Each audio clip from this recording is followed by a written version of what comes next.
Hallo und willkommen zurück zu R&R Production. Hier ist Robin. Wir spielen weiter mit Genshin Impact. Wir sind in Part 78. So, machen wir erstmal die Ausrufezeichen weg. Das ist, glaube ich, am besten. Ah, okay, unser Event geht weiter. Auch gut, ey. Ich wollte unten. 4 von 8. Dauert noch. Das ist unser Event, yep. Was haben wir hier Schönes? Nur Kohle. Also dieses 4 von 5 Grad. Bunte Drachen zum Jahresbeginn. Enttäuschend. 50.000. Naja. Sehr, sehr enttäuschend. Das ist der letzte, genau davon. So, krieg mal hin. Bis morgen 6 Uhr pennen. Oh, jetzt habe ich übermorgen. Das hätte schon gereicht. Naja. Passiert. Tick-Tack, Tick-Tack. Das Jahregemach. Ich weiß gar nicht, ob da oben auch Truhen rumliegen. Müsste mal gucken.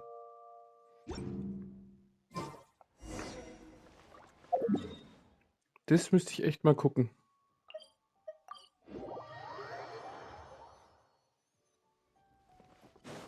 Wo ist mein Kumpel? Lächelnder Yang Xiao. Hello. How time flies. My burns are almost healed now, so I should be ready to take back the kitchen tomorrow. You've really gone above and beyond these past few days. Last day today.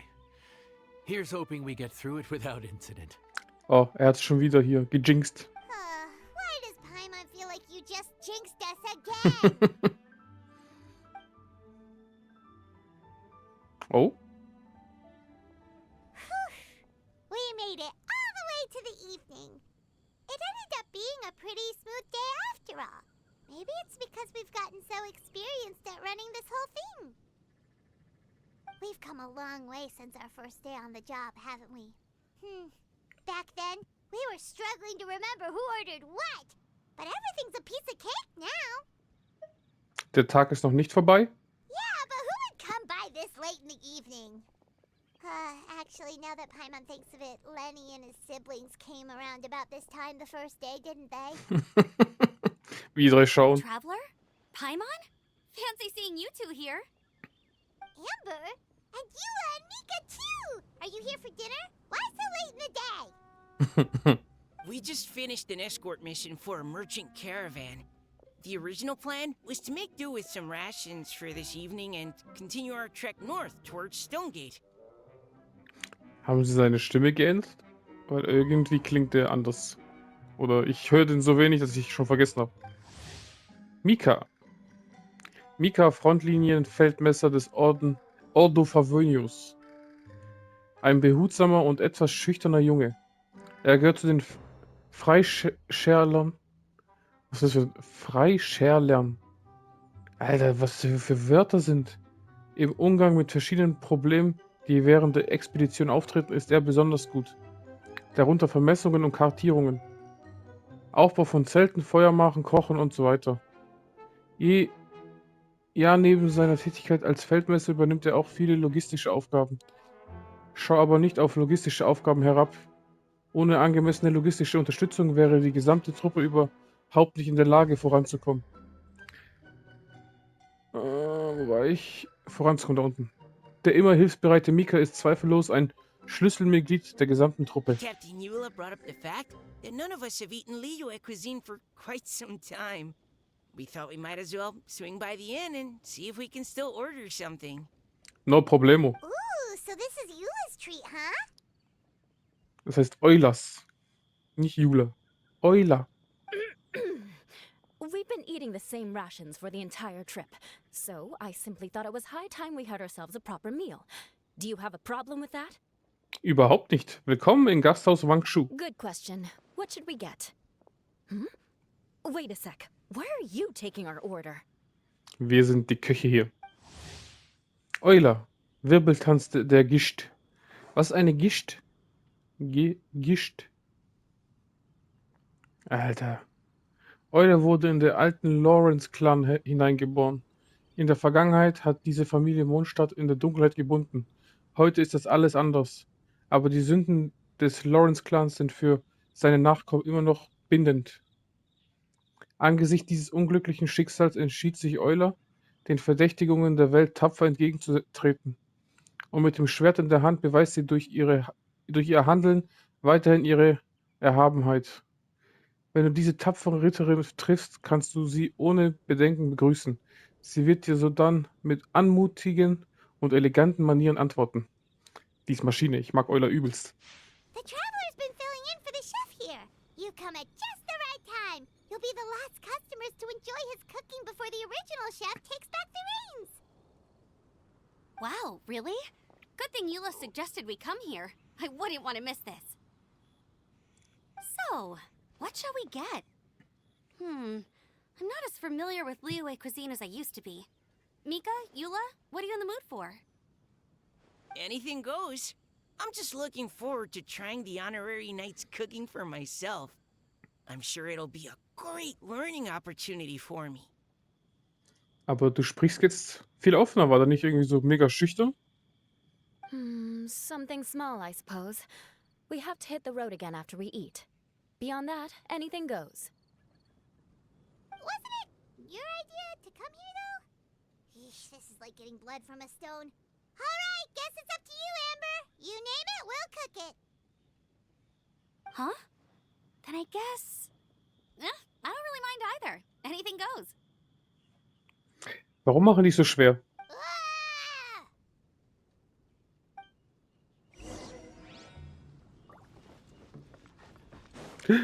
Yang Xiao, die nerven mich. Die sagen nicht, was ich kochen soll. Anything goes, huh? Oh dear. This is a chef's worst nightmare. With no idea of your customers' palates, you're left to make a wild guess. Still, now that you've worked in the kitchen for so many days, I have faith that you'll be able to figure it out. Go on. Show them what you've got. Easy. Lass mich mal nachdenken. Was mögen Sie? Wonach könnte sie sich verlangen? Bereite einfach irgendwas zu. Ich bin gespannt.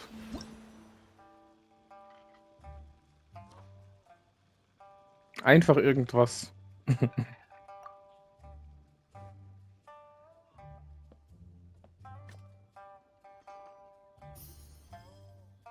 Hauen wir jetzt irgendwie was rein?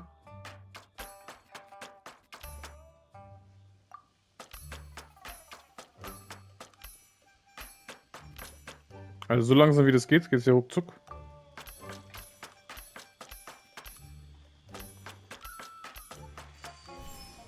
Easy. Ein Hauch von nichts. Schnipp, schnipp, schnapp, schnapp.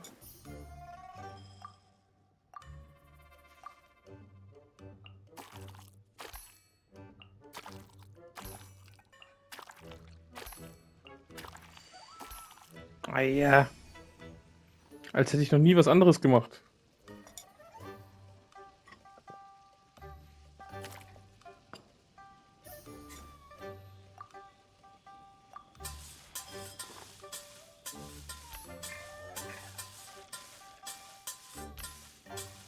Locker flockig.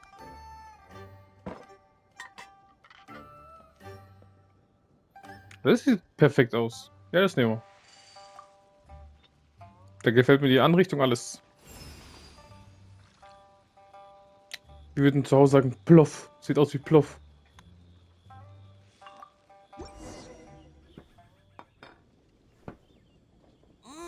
This is delicious. Perfectly seasoned, and even the rice is bursting with flavor. Perfekt, hä? Nothing like a piping hot meal served straight from the stove. I've missed this. You've put the finest Favonian field rations to shame, and that's no mean feat.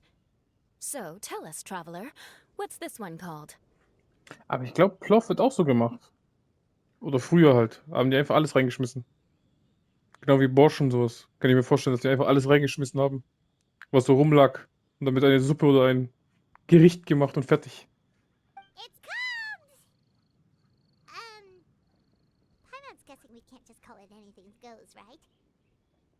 Oh, hell, Paimon doesn't know how to explain this dish at all. It's got no name, it's just basic ingredients simply cooked. Basic ingredients simply cooked? Really? I could have sworn that you put something fancy in here, or gave it some kind of chef's magic touch. Es ist nicht das feinste Gericht der Welt, aber es ist das, was ihr gerade nötig habt. Not the finest dish in the world, but the one they need right now. Okay, you've lost Paimon. What do you mean? Ihr seid schon lange unterwegs und habt die ganze Zeit nur Feldration gegessen. So you mean we only think this is delicious because we're so hungry? There's got to be more to it than that. Perhaps the fact that the aroma of freshly cooked hot food is a welcome change from cold, pre-prepared rations. Ah, Euler, ich will dich wieder im Team haben. Meine Waifu. Oh, kinda like the feeling of waking up to the smell of freshly baked bread in the morning? Huh, that makes sense. Das ist geil. Yeah, it's almost like we're back at Good Hunter again. But Good Hunter's in Mondstadt. Why make a point of trying Liyue cuisine if you can't even taste the difference? Oh, I'm not talking about the taste. I just meant the feeling of comfort, you know? It's like the feeling of coming home. So sieht's aus. Comfort. Coming home. Well, Yanxiao did say we want to make our guests feel right at home. Was ein leckeres Gericht lecker macht, ist sehr subjektiv. Aber es liegt am Koch, sich in die Position eines jeden Gastes zu versetzen und herauszufinden, was er möchte. Und das ist die Leidenschaft eines Koches, der seine Gäste ein Lächeln aufs Gesicht zaubert. So in other words, the secret ingredient is passion? Love, Liebe, Passion. Despite how terribly cliched that sounds, I'll admit that it holds true for this meal. Well played. Mark my words, I'll remember this recipe. Okay, but you can't really have a recipe without a name, though, right? Have we come up with a name for this dish yet? Soweit hatte ich noch gar nicht gedacht. How about right at home? Wunderschön. The rations we brought were adapted for my signature moon pies. To come up with something even tastier. I gotta hand it to you. You did a great job. Kein Problem. Still, please do drop by and try a few Stormcrest pies next time you're in town. I insist. Ich komme sofort. Für dich immer. Sorry. I zoned out just now. Didn't see you coming. Hast du was auf dem Herzen? Yeah, that food you cooked for us just now? It reminded me of the meals my grandfather used to make for me. I thought I'd forgotten how they tasted, but it all came rushing back. Freue ich mich, dass ich dir eine schöne Erinnerung geben konnte. He used to make Liyue dishes all the time. I'd do my outrider training with him until the evening, then wait patiently at the dinner table. I'd sit there with the smell of delicious food wafting in from the kitchen, waiting for him to finally emerge with the goods. Sometimes we'd have Eula around for dinner, and even though she'd always find something to complain about, I could tell she really enjoyed the food. Vielleicht ist das der wahre Grund für ihren Vorschlag. Your words, not mine. Don't ask her about it. She'll only give you another earful. Jetzt gehen wir noch zu Mika. Back when I was on the expedition with the Grand Master, I was often put in charge of cooking. Under the circumstances, I could only cook some pretty crude meals. But everyone still enjoyed them a lot. Das ist das Wichtigste. Maybe passion was the secret ingredient then too.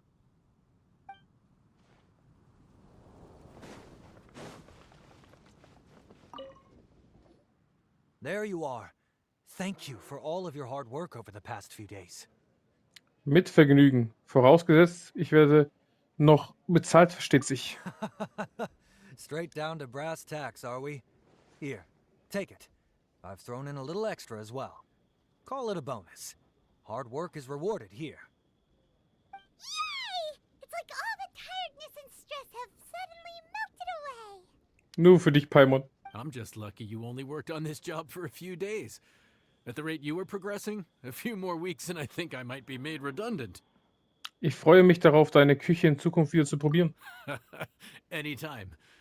Bring some friends with you next time and I'll show you all what Smiley Yenshao can do when working with both hands intact. Great! Although, just to be on the safe side, cook carefully in the meantime. You may have just jinxed it again.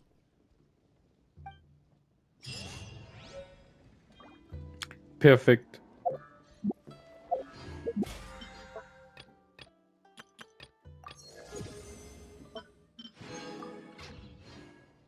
So, was haben wir hier noch?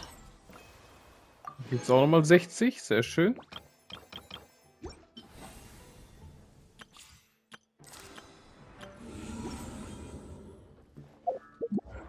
Da kriegen wir auch nochmal 40. Beautiful. Und ich kann mir nochmal 20 abholen. Wird immer besser.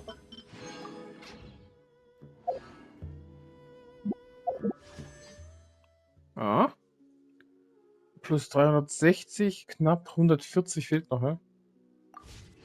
So. Knapp 120, wenn ich jetzt 20 noch abhole.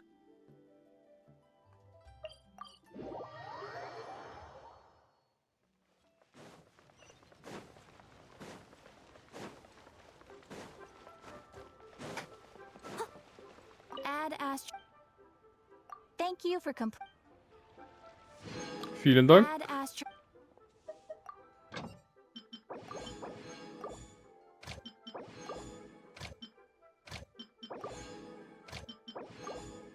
Wunderschön. Wird immer besser. So.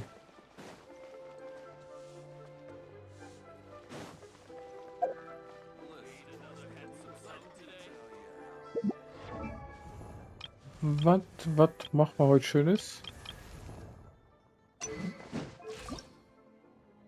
Ah, da fehlt alles. Die ganzen Walbeeren wiederfinden, ey. Also, bevor ich es vergesse. Ansehensauftrag bitten können wir machen. Können wir wenigstens annehmen. Aber auch die Narkokräuter können wir wieder kaufen. Kauf mal alles. Jeden Tag 5 Stück Minimum. Ach so. Ah, das geht nur alle 2 Tage. Schade. Das ist ja blöd. Zack. Nehmen wir die wenigstens kurz an. Dass wir die haben auf jeden Fall. Im Log drin.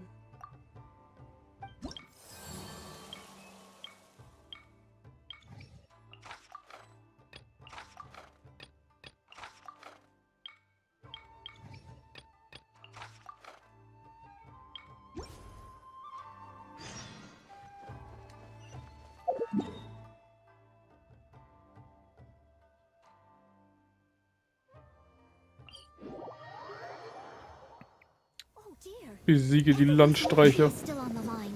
Nicht leichter als es. Please stay indoors until the storm passes. I will deal with any urgent outdoor business.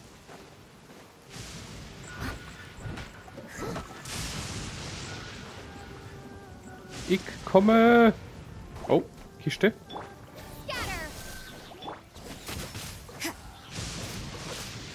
Baum, Baum.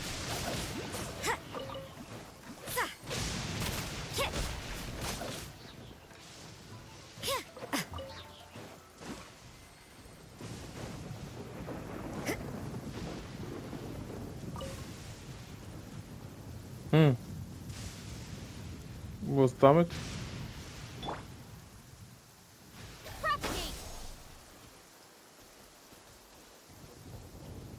Keine Ahnung, du.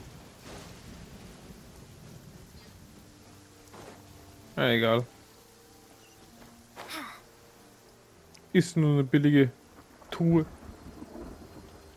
Zack.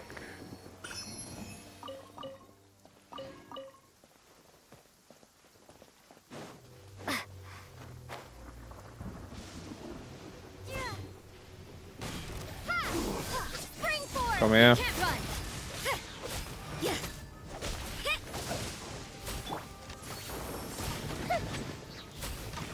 Komm her. Oh, boom.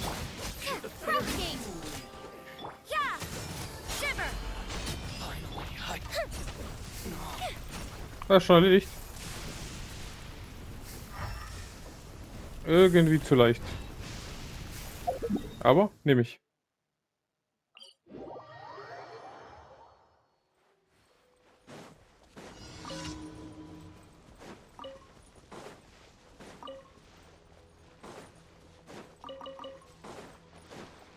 Ah, das ist der nervige wieder. Einer ist down, sehr schön. Nummer 2 ist down.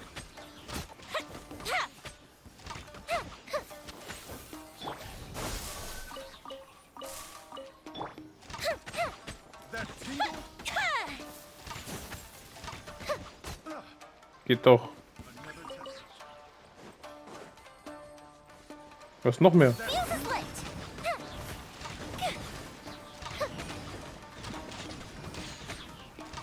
12.000, nice.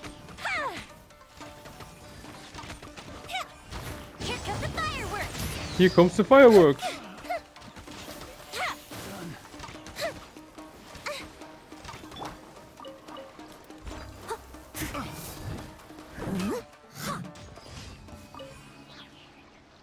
Ah, gefährlich. Sehr, sehr gefährlich.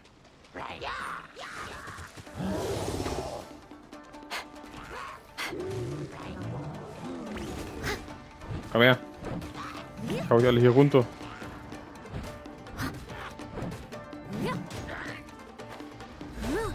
Da.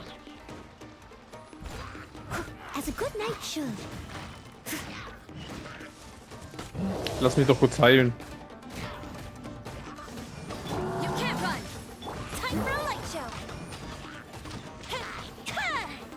Komm her.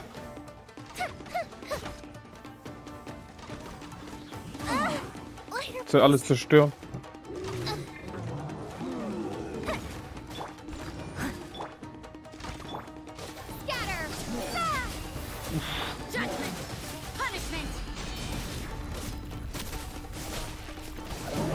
Perfekt, easy.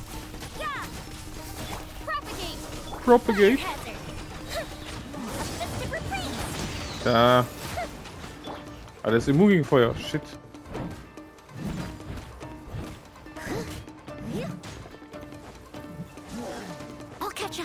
Komm her.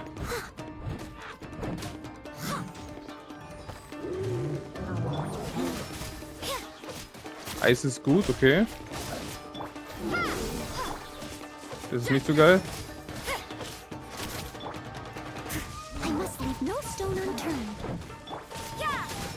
Ja, immer schon einfrieren.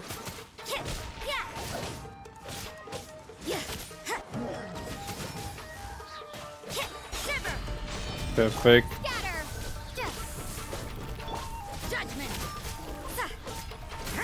Ah, fuck, nicht im Wasser. Schade. Oh.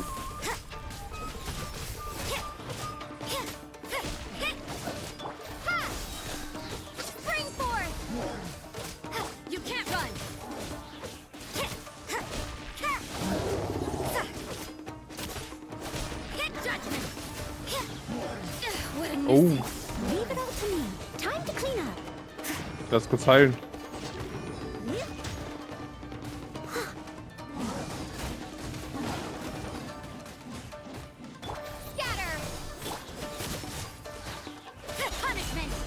Da. Gut so.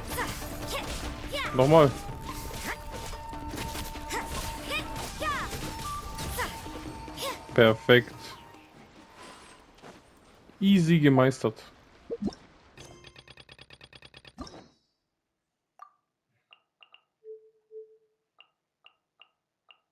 Alles noch nicht angenommen, noch nicht angenommen. Ah. Aktivieren. Unsere schöne Nilu. Ich kann nur noch Gruß Serena aktivieren. Naja, ist halt so.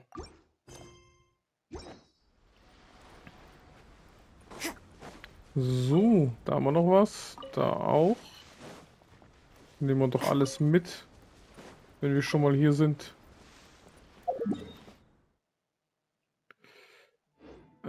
Jetzt habe ich die anderen zwei nicht erwischt.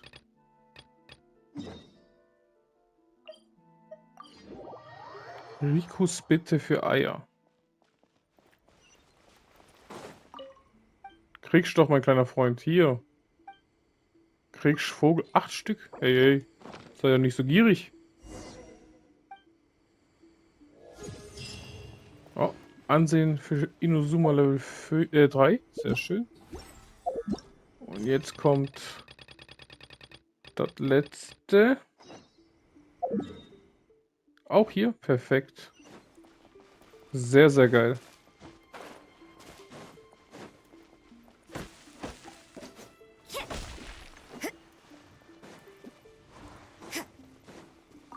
Perfekt. Auch ein schönes Narko-Kraut bekommen. Suchst nach Sakura-Blüten? Hier sind sie. 5 Stück, ey. Nimm sie einfach, nimm sie. Ich bin nicht so gierig. Aber ich wechsle gleich. Und sammle jetzt die, wo... Zuerst wollte ich sie nicht sammeln, aber jetzt muss ich. Ich habe 5 Stück weggegeben.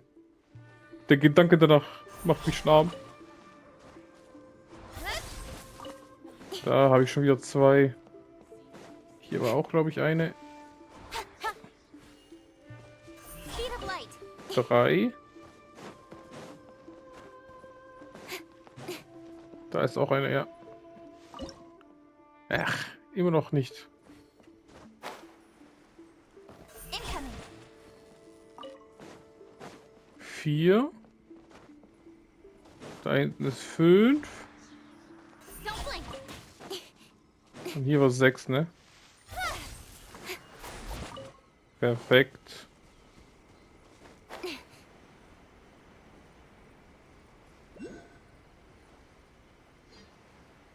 Und hier gibt's nix. Schade.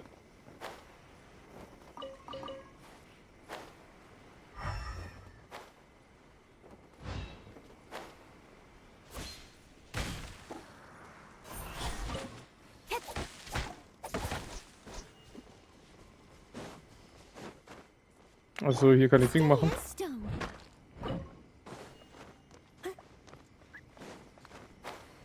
Unsere harte Shogun A oder Shogun Raiden. Beides zu brutal. Da nehmen wir ein bisschen alles mit. Hä? Und den habe ich bis jetzt nicht gesehen. Den Elektro-Kokkulus da oben. Wollt ihr mich verarschen? Naja. Jetzt habe ich ihn halt. Perfekt. Aber jetzt mal ein bisschen Story weiter hier. Genau. Ah, ich muss aber zuerst, sonst vergesse ich's, Inazuma abholen.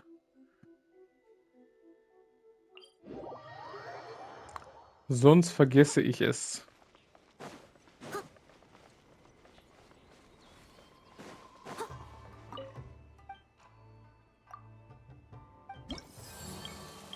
Drei Bitten habe ich gemacht. Den habe ich jetzt gemacht. 9 bestätigen.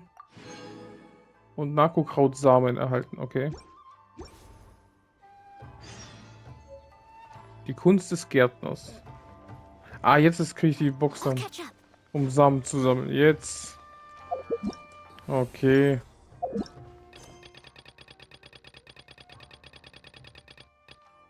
Genau, jetzt.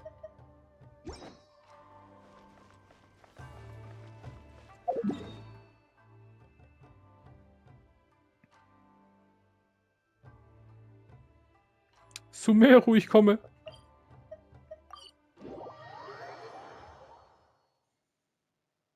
So, wo muss man hin? Zu Catherine? Machen wir doch. Nehmen wir noch ein bisschen Holz mit. Someone needs assistance. Hey, Catherine.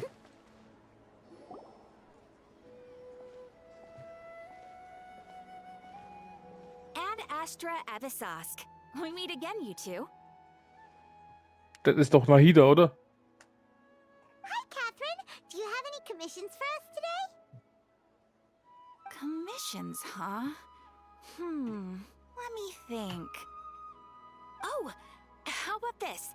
Please attend the Academia's academic symposium this afternoon and recite a love poem on stage. Okay.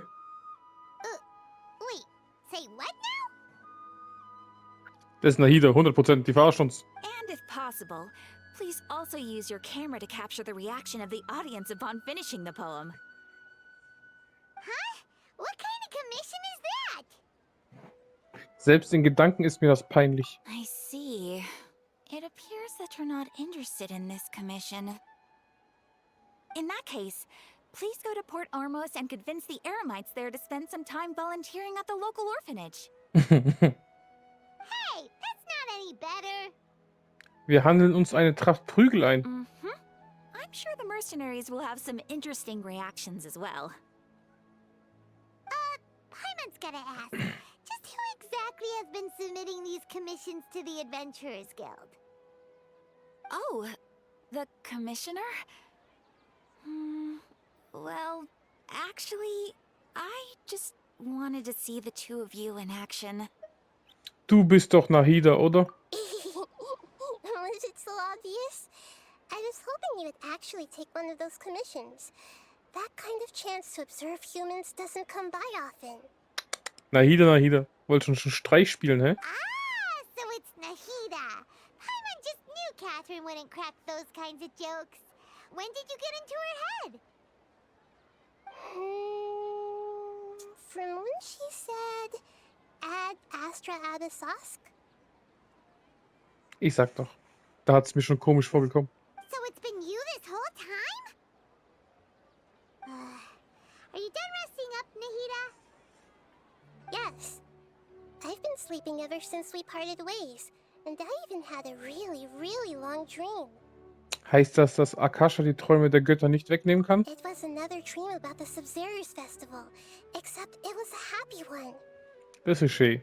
In my dream, I was sitting in the middle of a flower terrace, and everyone in Sumeru City was holding hands as they danced in circles around me. Das ist schön. I also got to sit on a gigantic flower carriage. Ferris, the Knight of Flowers, raised me really, really high above the ground, and I was throwing an endless amount of Yalda candies at the children. You know, Nahida, maybe your dream is how the Sub-Zerus festival really should be. It's meant to be a joyous time where everyone gets together to celebrate your birthday. Ja. Huh? Wasn't I describing a really happy dream? Why are you both looking at me like that? Wait, could this be an example of the emotion known as pity? Wir haben Mitleid. No, we aren't pitying you. That would only make everything worse. We just don't want you to feel too sad. By the way, have you had a chance to visit Dunyarzad? How's she doing? The Homianis haven't allowed any visitors after the festival, so we haven't been able to check on her. Yes, I paid her a visit right after I woke up. She was resting at the time. Her condition is stabilized. However, since Elazar is a manifestation of the withering on the human body, we can only cure it by finding a way to take care of Irminsul's own withering. But for the moment, Our top focus should still be figuring out what the sages are up to and what they're planning. Right. Who knows what'll happen if they manage to pull off another scheme like the Samsara of the Sub-Zero's festival. Was machen wir? Stürmer reinschlagen, sie zusammen? So our first priority should be investigating and putting a stop to the sages' activities. As for how we should pull that off, let's discuss it somewhere else. There are too many adventurers around here. Ich habe immer noch den Vorschlag mit Knie voraus ins Gesicht von denen. Jeden einzelnen. Oh, good point. Sorry, adventurers. We're gonna be borrowing Catherine for a little while. Luftschlösser, Illusionen und Betrug.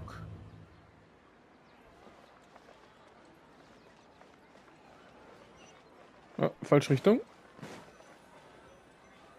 Let's continue our chat here. Das ist aber nicht sehr weit weg. Okay, so do you have any ideas on how we can investigate the sages, Nahida? Actually, I've already done a little bit of work on that. But for now, I want to hear your thoughts. Kannst du direkt den Körper der Schlüsselperson besetzen?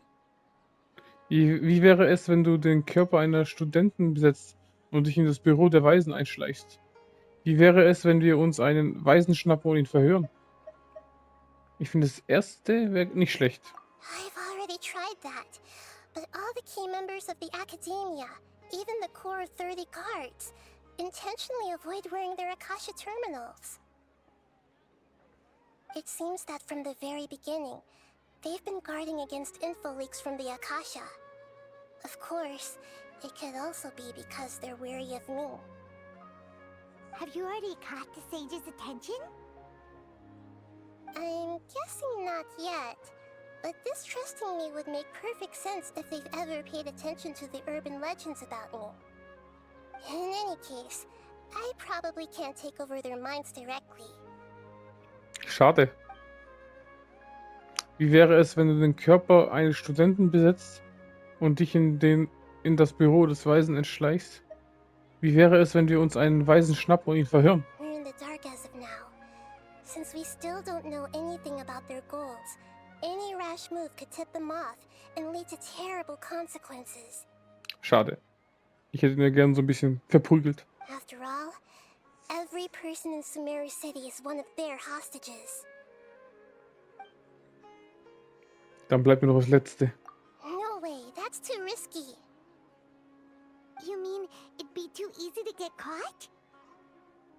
No, it's not that.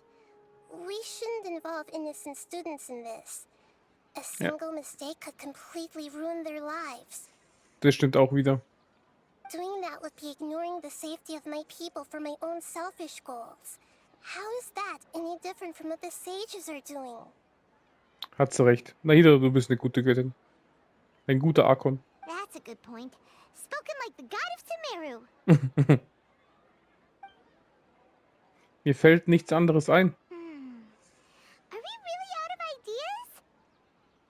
Nahida, you're super smart, so you already have something in mind, right? Don't keep us in suspense. Spill the beans already. According to a popular theory from the Vahumana Darshan of the Akademie, rejecting impractical motions at the beginning of a planning session will give more weight to the actual proposal. Okay, but aren't you the god of wisdom? You don't have to use that kind of gimmick to make us take your ideas seriously. Stimmt auch wieder. Well, I've been thinking that if I can't directly possess the leaders, and if I can't get ordinary people involved, then I should find someone who's already involved, but hasn't decided to side with the sages. Und wer? You're saying we should recruit a spy? That does sound like it could work. Oh, before coming back, we met someone named Al-Haytham. He seems like he acts alone, and he likes doing stuff behind the Academia's back. They probably aren't in cahoots. Hatten wir Al-Haytham seine Hilfe danach nochmal? Weiß ich gar nicht mehr. Actually, I already have someone in mind. Do you still remember that female scholar named Sataria? Sataria. always trailing behind the Grand Sage of the Academia? Stimmt. We ran into her basically every time the Subservice Festival repeated itself. You could even say we're old enemies by now. Paimon still remembers the smug and mean way she always spoke to Nilou. Genau, ich wollte Backpfeife geben. Oder wollte ich auch Knie ins Gesicht geben? Ich weiß nicht mehr. Irgendwas wollte ich I've geben. always liked observing all kinds of people, and Sataria has always stood out from the crowd. She was born in the desert and was hailed as their greatest genius. Her academic gifts allowed her special admission into the Academia, and also gave her the opportunity to serve as the sage's assistant. Oh, Paimon didn't know she was from the desert. She must be pretty special then. Paimon feels like most of the desert dwellers around the city are working as mercenaries. The name Sataria means star. When she lived in the desert, she shone like the brightest star in the night sky. Sternchen. Und dann hier hellster Stern. Later on, she was chosen by the sun. The star was given a place in the daytime sky to complement the sun's dazzling light. Soon after, the star witnessed the sun scorching the earth, which brought forth many disasters. The star began to waver. Instead of staying beside such a sun, wouldn't it be better to return and light up part of the night sky? But in the end, she couldn't give up the radiance of daytime. To cope with her shame, the star buried her guilt and closed her eyes. Das ist kein einfacher Vergleich. From the sound of it, Sataria's just hung up on the research opportunities here. But she doesn't really support the Academia. She still feels guilty about not doing more for the desert, right? She's just running away from her problems. Indeed. When they are presented with complex moral issues, many people will simply plug their ears and go with the flow until the problem can't be fixed anymore. She's suppressing a lot of guilt, but before she realized it, she had already become the sage's accomplice. She can't deny her part in their schemes anymore. Eine sehr gute Kandidatin. Right. We must somehow make her face her problems again. That way, not only can we get useful intel from her, but she can also use it as an opportunity to redeem herself. From my past observations, Sataria will take a day off from the Academia every 10 days to do some shopping in the city. Tomorrow afternoon just happens to be a shopping day for her. That'll be our chance. Unsere einzige? To prepare, let's go check out some of her favorite spots and have a quick chat with a few of the vendors there. Bin gespannt.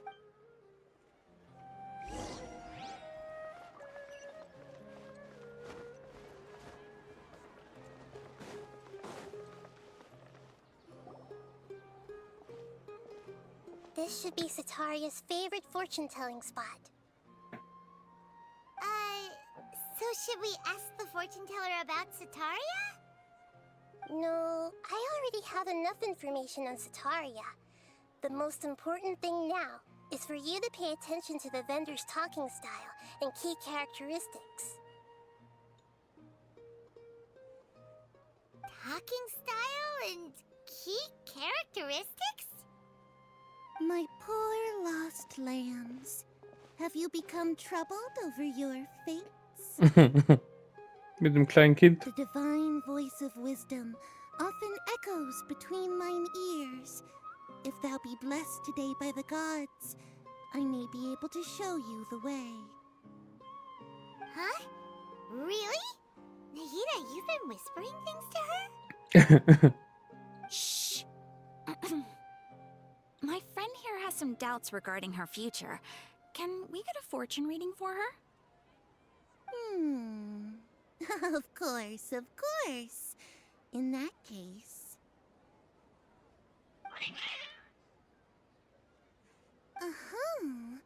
It would seem that Harut and Marut are quite wary of you. Perhaps, at some time in the past, you have somehow offended the gods. Ja, ab und zu mal immer wieder. Am Anfang. Only mocking the god of Animo, questioning the lord bored of Geo's financial savviness and brawling with the god of Electro. Do those count? Hmm? Sie glaubt nicht, hä? Oh, nothing. Go on, pick an aspect for her to divine. Ich möchte eine Weissagung zu meiner Gesundheit. Ich möchte eine Weissagung zu meinem Liebesleben. Love prospects? No problem at all. Wann findet unsere Travelerin unseren Prince Charming?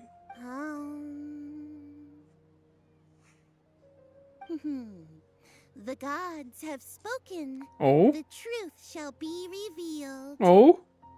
Und? One who is fated to cross your path will appear on... Huh? So many people will fall for you. How could that be? Harut, Marut, did you two spoil my divination? I've never read a fortune so absurd. Was heißt es? Kann ich mir aussuchen, jeden, wenn ich will? Actually, Paimon thinks this is probably the most accurate fortune telling you've ever done. Oh. Ich habe freie Wahl. I admit that the orientation of today's celestial matrix is suboptimal. As such, there will be no charge. Is that so? Well, that can't be helped. If you were to bring some food offerings for Harut and Marut on your next visit, perhaps they could help you reverse the wheels of fate.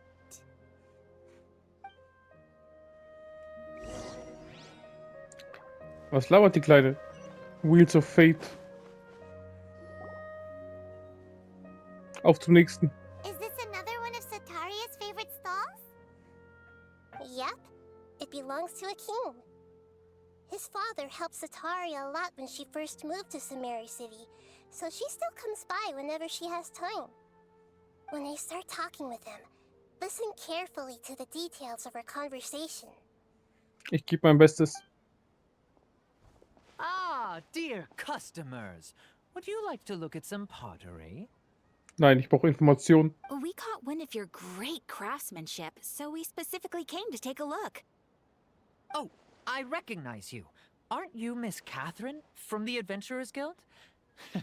Sounds like I'm in for some big business. Oh. Jetzt sehe ich schon die Dollarzeichen, hä? Speaking of, where did you learn this trade?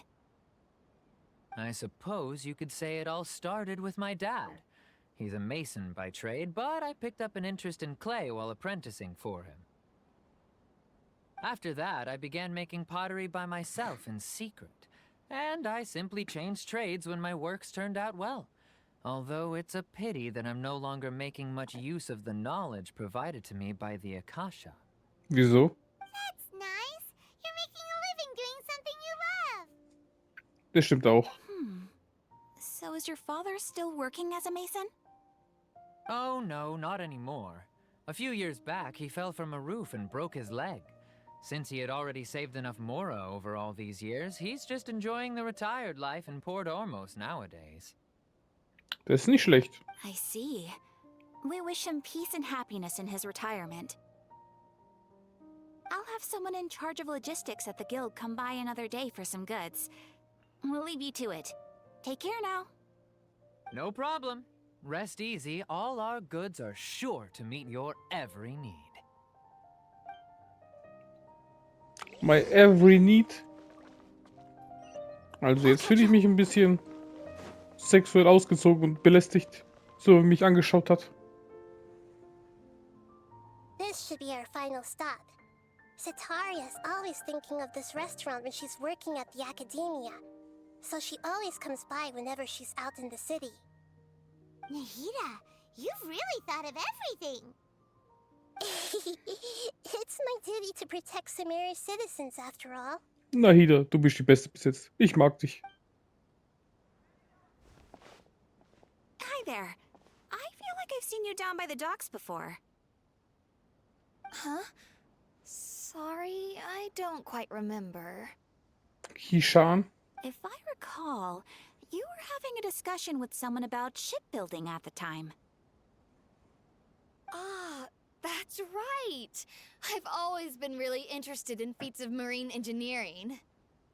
After all, I grew up in Liyue Harbor and spent my entire childhood staring at the ships going in and out of the port. I came to Sumeru to study, but failed to make it into the Akademia due to my lack of talent. But I'm still discussing all kinds of problems with different scholars, and I'm continuing to study and perform research from the restaurant's basement. I'm sure I'll get to the Akademia after their next round of exams. Ich drücke dir alle Daumen. What an admirable spirit for learning. Amazing. Sure, but you'll find hardworking people wherever you go. So this restaurant has a basement as well? Huh. First I've heard of it. That's right. It's not usually open to patrons. Most of the time, employees use it for breaks or to hold private events. I see. Guess that makes sense. Well, good luck with your studies, Miss Chishan. Thank you so much. As long as I can make it into the Akademia as an official student, I'll be happy. Kriegst du hin. Wir vertrauen dir vollkommen. Wo gehen wir jetzt hin? Zurück zu Nahida. Machen wir doch. So, was that everybody? Mm-hmm. 3 familiar faces should be enough for Sataria. What's the point of all the information we've collected? Nahida, you still haven't told us how you're planning to make Sataria face her problems. Sataria is already used to avoiding her problems, so we must find a way to break through her usual sensibilities. Okay. I remember you mentioned that the Eremites in Port Ormuz are all making a fuss about the upcoming resurrection of King Deshret. Yep. Although it's all just a boatload of nonsense, the faith of her homeland may turn out to be Sataria's soft spot. Oh, Paimon gets it now. You want to take advantage of the guilt Sataria feels about her homeland. Although she knows she should return home to help the people of the desert, all she's done is conspire with the sages. Wenn wir sie im Namen des Königs Deshret bezichtigen. So, how do we set that up? Well, King Deshret is long gone, and Sataria is also too smart to fall for any simple tricks. If we simply engaged her under the guise of King Deshret's believers, she would definitely be wary of us, and we may not get anywhere. Was machen wir dann? But if we were to borrow some of her close acquaintances to talk with her, her reaction would probably be very different. Okay. So, you mean you're going to possess those people we just talked to? Yep. Possess them through the Akasha. Imply they've already converted to the faith of King Deshret, and then convey our made-up will of King Deshret. As long as everything goes smoothly, we'll get through to Sataria for sure. She'll never guess that we had anything to do with it. Jetzt bin ich gespannt. So that's how you're going to use all the info we collected on these people. It's so that you won't slip up and break form. Possessing them will only work if you can manage to pass off as them. Exactly. So, best of luck with impersonating them. Huh? Best of luck? But we don't know how to possess anyone. Jetzt bringt sie uns das bei. That's no problem at all. I'll just share all their senses with you once I've possessed them. As long as you're also wearing an Akasha terminal, the effect will basically be as if you've possessed them yourself. Okay. Huh. That is pretty convenient. But why does she have to do this? Can't you do it yourself? Although I've been observing humans for a while, I've never been good at imitating them.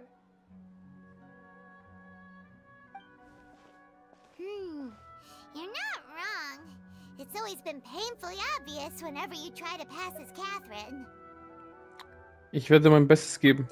If it was at all possible, I would have preferred to leave these people alone. But seeing how things are now, I probably should just accept it and push on. Sie würden das verstehen. Yeah, don't beat yourself up over it.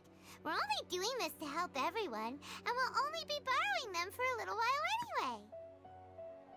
Alright, then let's give it a go tomorrow afternoon.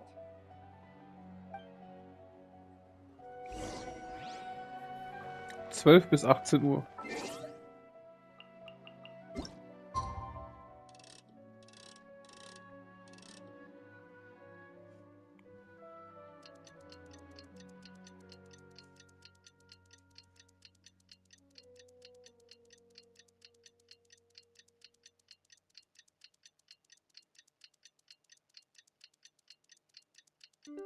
Perfekt.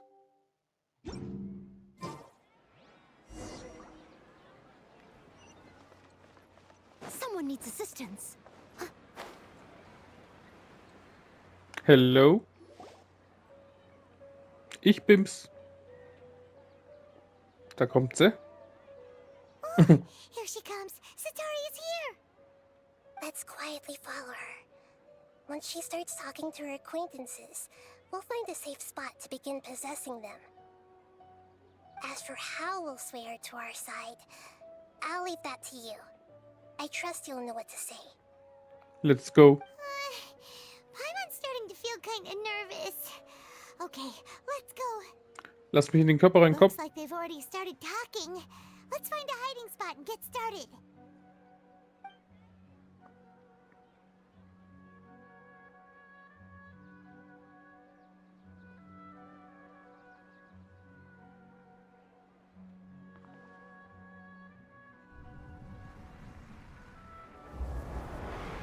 Jetzt bin ich drin.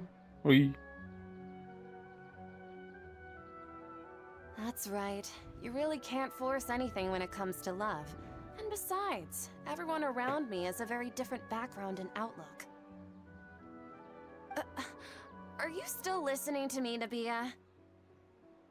Oh, of course I'm listening. You were talking about troubles with your love life, right? I heard everything you said. Gut so. Okay then. You just seemed a little distracted for a moment there. Ist sie gemein? Strange. Your cats seem pretty worked up. Is something wrong? I always thought they were quiet, happy kitties.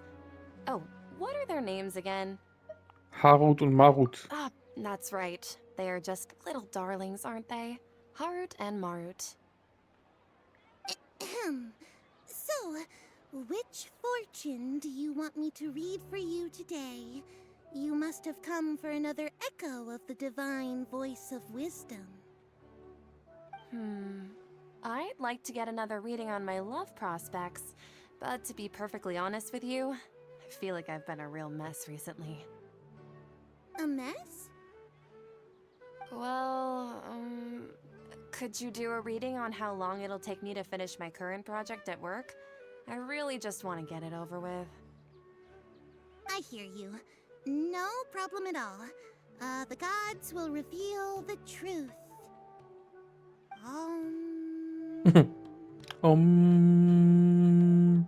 Ich höre es. Oh, ich höre es. The gods are asking. Sataria, why haven't you gone home? Why haven't I gone home?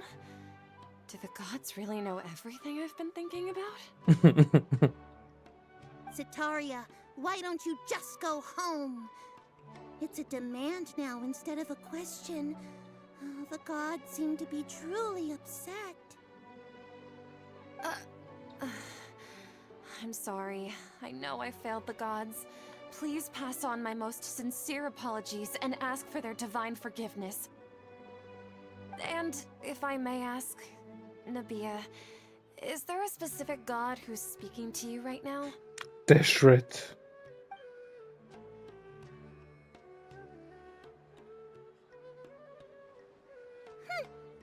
What an inconsiderate and naive question.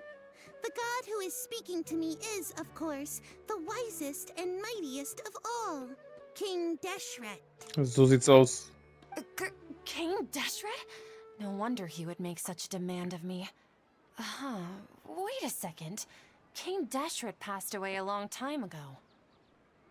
Even though news of King Deshret's resurrection has been spreading like wildfire, it's all just a misinformation campaign from the Academia. How can King Deshret still exist in real life? Die Akademie verbreitet die Gerüchte zur Auferstehung des König Deshret. What insolence! I am King Deshret's most loyal believer. Do you wish to refute his voice of wisdom? Oh, no. As a child of the desert, I am only reveling in his power upon learning that his divine glory has touched even this city. I will think very carefully about his demand of me. I'm sorry, I must go now. Mach das, mach das. Wait!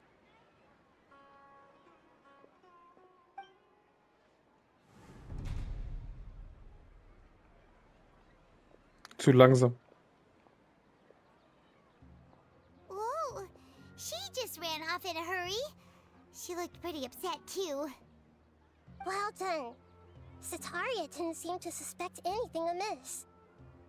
To have something she's been trying desperately to avoid show up out of nowhere and berate her, that must have shaken her to the core.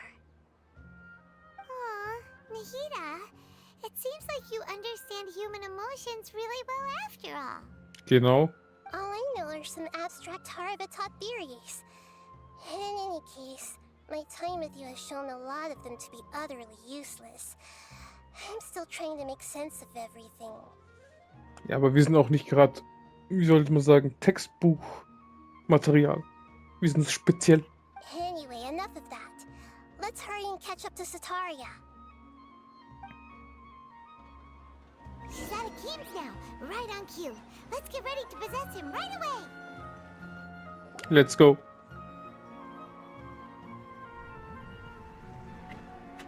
Geh mal rein.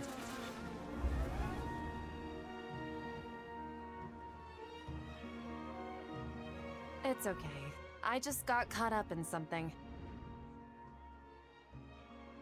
Oh, actually, didn't you ask me to help you look for work? What kind of work were you looking for again? Ich wäre gern ein Gärtner. Ich wäre gern ein Maurer. Oh, right. Your old man's craft. How could I forget?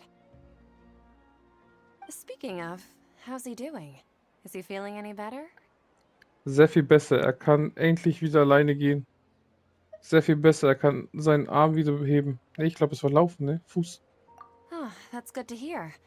I have been thinking a lot about him. If I could get some more time off, I'd love to pay him a visit. Actually, while we're talking about him, is he still living in Port Ormos? Genau. Der hat in Ormos gelebt. Yeah, he's been retired there for a while. Genau. If you could find the time, please write him a letter. Let him know that recently, faith in King Deshret has taken root in Port Ormos and has begun to spread across Sumeru. Okay. He has a quick temper and has always been a devout follower of the Dendro Archon. I don't want him to get into a fight with those King Deshret believers because of a difference in beliefs. Okay. Oh? So, who are you siding with in all of this? The Academia or King Deshret?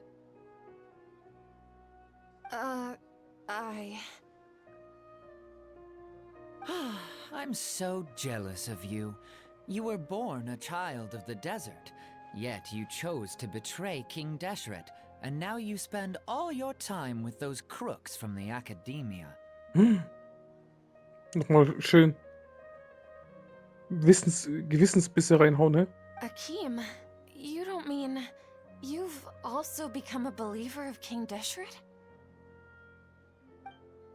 What's so strange about becoming a believer of the wise King Deshret? In fact, aren't you the strange one? The one who still can't pick a side? Die arme Setaria, oder wie sie heißt, wird hier manipuliert. Can't pick a side? Me? Whoa, Paimon had no idea you'd be so good at this. Die Geschichte vereinnahmt mich ganz schön. You really zeroed in on the issue and put it right in front of her. It might feel a bit overwhelming for Sataria. Genau, die arme. But once everything is over, I'll be sure to pay her a visit to her mind and explain everything. Anyway, let's keep going. Let's go. I'll catch up. Come Was jetzt passiert? Achso. So, Shishan, have you noticed anything weird in the city lately?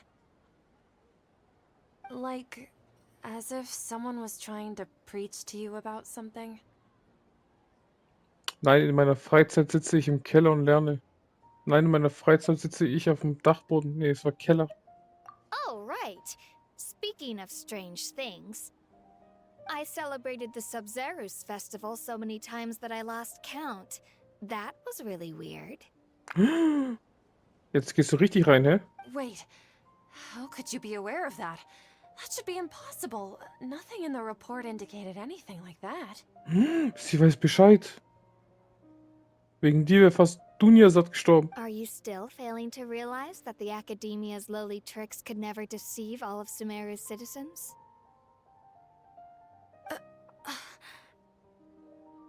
Shishan, don't tell me that you've converted to King Deshret as well. What an absurd question. You make it sound like I should be ashamed for becoming a believer of King Deshret. Wie Justin Bieber, Believer oder Belieber oder wie die hießen. In reality, shouldn't you be the one who is ashamed? You, who works side by side with the Academia and treated people as nothing more than experimental subjects? Ja, eiskalt. Please, please stop! Jetzt rennt sie weg. Even now, Satari is still trying to run from her problems. Habe ich ihr zu viel Angst eingejagt? She can no longer justify everything to herself. Hey, she's trying to talk to the guards. What should we do? This is the most important part of all. Quick, get ready. Okay. Mercenary, you're a member of the Corps of 30, correct? Please help me pass a message to the Matra right away. The situation in the city is getting out of control. Please, try to remain calm, miss. Tell me what's happening in the city. Heretics are infiltrating the city, and they've already converted many residents to their side. Heretics? What kind of heresy are you talking about? Heidnischer Glaube. King Deshret! Many people I know have suddenly started believing in him, but he's long dead. It's impossible. Miss Sataria, nothing is impossible. Nächste. You know my name? King Deshret is immortal, and all who defy him will one day pay the price. So sieht's aus. You must face the truth, Sataria. You tread a treacherous path, and the longer you ignore it, the tighter the Academia's grasp on you will become, and the deeper you will be ensnared. Jetzt fehlt noch so ein Duschande. Child of King Deshret, never forget that the desert that belongs to you lies elsewhere. What's so strange about becoming a believer of the wise King Deshret? In fact, aren't you the strange one? The one who still can't pick a side? What an absurd question. You make it sound like I should be ashamed for becoming a believer of King Deshret. Sataria, why haven't you gone home? Alter, die bricht gleich zusammen.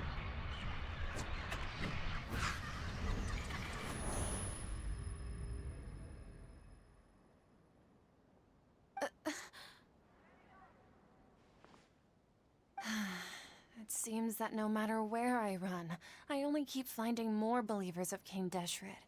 I have to say, this is a familiar feeling. I've also been running from my guilt this whole time.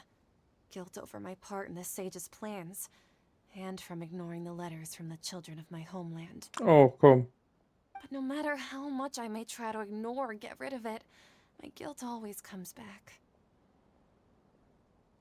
Du solltest auf dein Herz hören. You won't necessarily lose your research opportunities by facing the truth. Besides, did you really want to conduct your research while carrying such heavy feelings of guilt? How do you know me so well? Are you truly just a believer of King Deshret? Or are you the god himself? That's not important. The important thing is to pass judgment on the Academia and its sages, and to correct their mistakes. If you could provide some assistance in this matter, perhaps it could serve as a form of atonement. I've actually never believed in the gods, but I've always believed in serendipity. Your appearance must be a fated opportunity for me to get out of this wretched situation. Also sie glaubt an gar keine Götter. Aber in dieser Welt sind auch die Götter, die laufen einfach rum. Zwischen den Leuten. Please tell me, what can I do for you? Sehr schön. Endlich haben wir sie überredet. How much do you know about the Sage's current activities? I was just one of the designers for the massed dream harvest scheme, which is what happened around the Sub-Zero's festival. But I know very little about the full scope of the overall project. I'd assume that only staff with the highest clearance would have access to those confidential documents. I've just been working to meet the Grand Sage's specified requirements. However, there's something that's been really bothering me. I heard that a scholar who was previously expelled has returned to the city, and even the sages are still quite wary of him. Ein Verbannter, vor dem sich sogar die Weisen To fürchten. fight against the Akademie, we will need to figure out the nature and the purpose of their work. Is there a way for us to get access to the confidential documents you mentioned? It should be possible if we're willing to take some risks. After all, I'm an assistant to the Grand Sage, and I've been working on many tasks outside of the project. One thing, though, I won't be able to transfer the documents to you through the Akasha once I get my hands on them. The sages have always closely monitored all activities within the Akasha. Wie machen wir es dann? Let me see. Let's use the most primitive method. Send someone to pick up the documents tomorrow evening at the Academia entrance. Was heißt primitiv? Klauen. The Academia entrance. Wouldn't that be too conspicuous? Don't worry about that. I assure you, this won't be a trap. I'm only suggesting this location because it'll draw more scrutiny for me to leave the Academia again. It'll be safest for me to distract the guards long enough to hand you the documents. All right, I trust you. So, if I were to successfully complete this task, would it mean I've atoned for my wrongdoings? That'll depend on the judgment of the Dendro Archon. The Dendro Archon. That's right.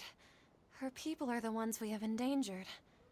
As the God of Wisdom, she's also the one responsible for judging and guiding the scholars. Maybe it's time for me to find a god to believe in. Genau. Just as Nahida predicted, we've managed to bring Sataria to our side. Easy peasy. The Traveler's execution was ingenious. She's the one who deserves all the praise. Eine richtige Manipulatorin, hä? Well, now that we've made plans to meet again tomorrow evening, all we can do is pray for Sataria's mission to go off without a hitch. Pray? But if we're going to pray to the gods, aren't we just praying to you? God of wisdom and guardian of the scholars? No. The truth is the true guardian of scholars. I've always believed that. Anyway, let's meet again tomorrow evening at the Adventurers Guild. Mach mal.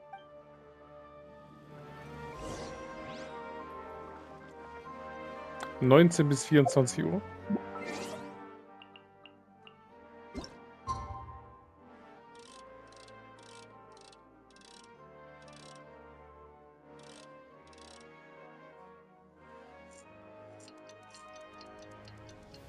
Los geht's.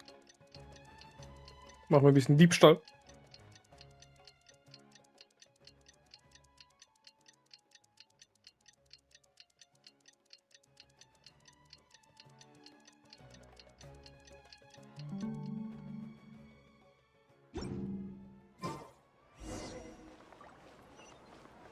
Nahida, ich komme. Catherine, we're here! Oh, you are the other Catherine, right? That's right. I suppose I'm the other Catherine in your mind. Dann rufe ich dich gleich bei deinem Namen. Nahida. Shh! We're on a secret mission tonight, so we need to protect Catherine's identity. Wissen die Leute überhaupt, dass sie Nahida heißt? Oder sagen sie immer nur Lesser God Kusanali? Yep, Paimon's right. We cannot fully rule out the chance that the meetup tonight is just a trap. If something were to happen, My existence may be the only trump card we'll be able to play. After all, the Academia should still be unable to confirm the existence of my consciousness in the outside world. Yep, exactly. Just what Paimon was thinking. Wieso glaube ich nicht, dass Paimon von alleine auf den Gedanken gekommen ist? Anyway, enough about that. Let's just make sure to be on our guard. Irgendwas stimmt hier nicht. Off? What do you feel is off? Es ist ungewöhnlich still. It's the middle of the night. Of course it's quiet. You're not getting paranoid, are you? No, I think she's right. It really is a lot quieter than usual. If you look around, there seems to be fewer people on the streets. I'm not sure if this is the case for the entire city, though. Huh. Maybe it's just a coincidence. Maybe Sataria figured out a way to not only distract the guards, but also to get everyone to go to sleep early, just so we can exchange the documents in peace. Und wie will sie das machen? I also can't quite figure out why things feel a little off. But now that we're here, let's go ahead and meet her as we planned. Well, regardless, as long as you're here with us, Paimon feels a little safer. Irgendwas stimmt nicht.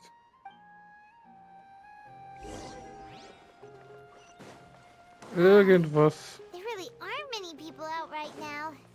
Let's hope it'll be this quiet in front of the Academia, and that Sataria managed to distract all the guards.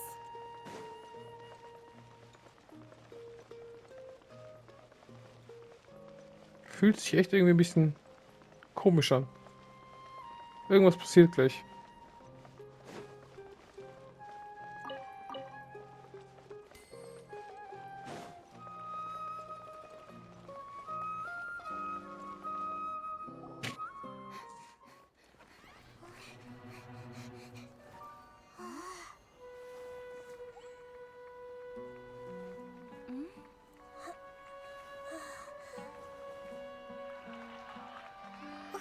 What are all these people doing here at this hour of the night? Ah, the triumphant hero returns at last. And to a rather spectacular welcome, even if I do say so myself. You're the outcast, expelled from the Academia. Indeed I am. Although these days they tend to call me the Doctor. Der zweite. If you're looking for your researcher friend, she has already been taken into confinement. With some basic caution, she could have discovered the listening device on her person. Clearly, she lacks the degree of rigor expected of a true scholar. Die sind alle verblendet jetzt gerade, People oder? of Sumeru City. What have you done to them? I simply made some minor adjustments to their Akasha terminals. Now they can deposit information directly into the subconscious. As you can see, all these lovely people now believe this traveler is a hero who has just saved the world. My experiment is a success. And now it seems they can no longer hold back their sheer adoration. No, what should we do? These are all just regular people. Leave now. You need to get out of here. But that guy's a Fatui Harbinger. We can't just leave you here. Nor can I abandon the people of Sumeru.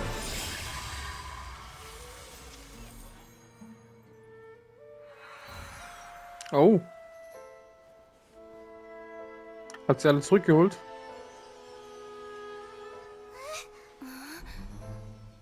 Don't worry. We'll meet again outside of the city.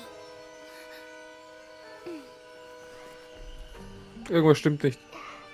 I see. You appear to have overridden their mental faculties with your own consciousness.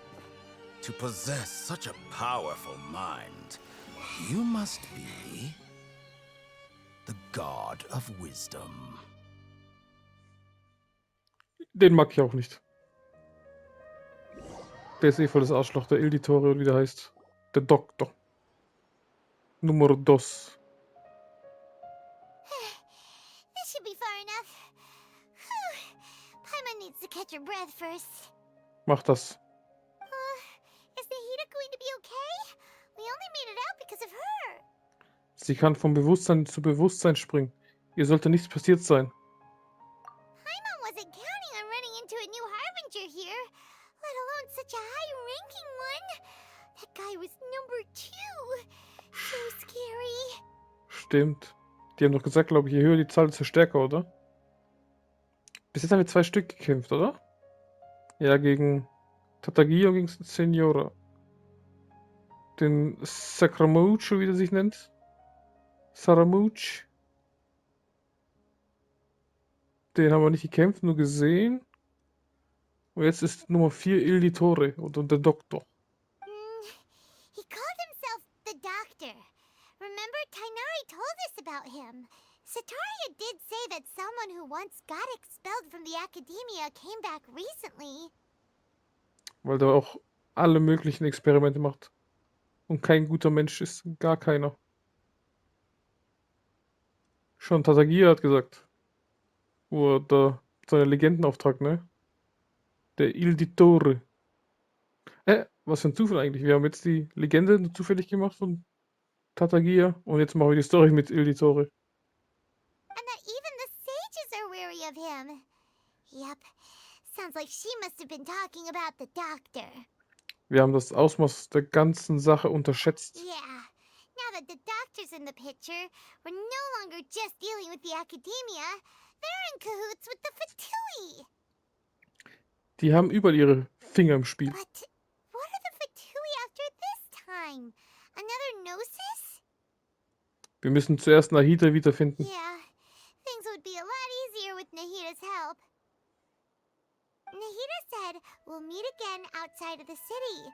But we can't just keep waiting around, right? Führen wir die Untersuchung weiter. You mean... Tignari. Oh, right! Wasn't he invited by the sages to work on some project when we were staying with him in the Vidia forest? That has to be the same project. Even though he turned it down at the time, he might still know something. There's no time to lose. Let's go to Gandharvaville. Genau. Oh. Aber jetzt haben wir einen Teil der Quest geschafft. Ich würde sagen, machen wir dann morgen weiter. Mit der Story. Wie viel haben wir hier? 300 macht 1,420, 1,442. Knapp 160 fehlt da. Genau ein einziges. Geh mal Inazuma. Ne, ich glaube, ich bin noch weit weg vom nächsten Level.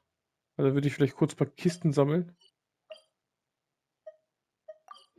Ne, ich glaube, fehlt noch einiges.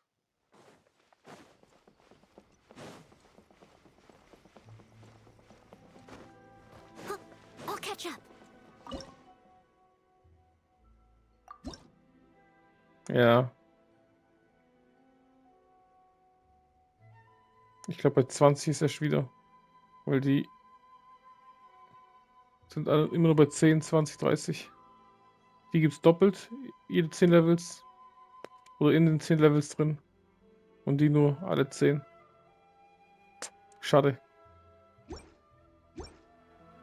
Aber, warte mal.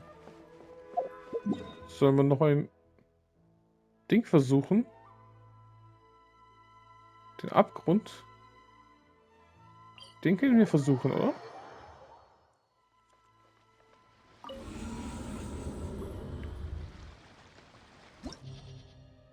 Weil ich brauche... gleich beim ersten perfekt. Herausfordern. Was sind die Gegner?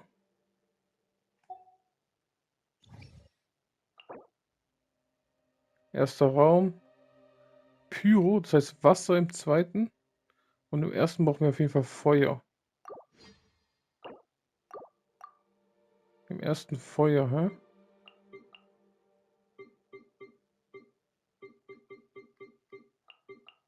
Und im zweiten brauchen wir auf jeden Fall Wasser. Ich würde es so machen. Versuchen wir es.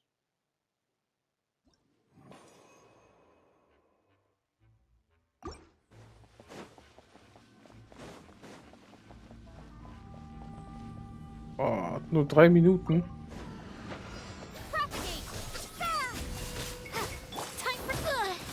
Komm her. Ha, ha, ha. Ui, schmelzt es gut. Absorption test. Animal hypostasis emulation. Animal test 63 incoming. With sword comes shadow. The fuse is lit. Komm her. Knall euch alle weg, du.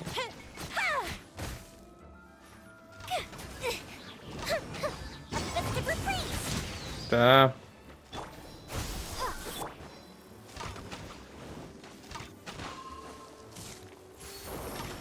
Komm.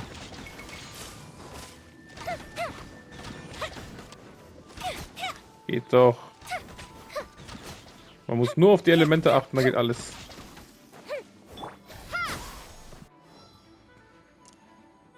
Und wir sind auch viel stärker als letztes Mal.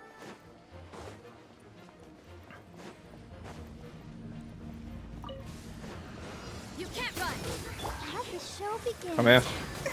Dich machen wir schnell kaputt.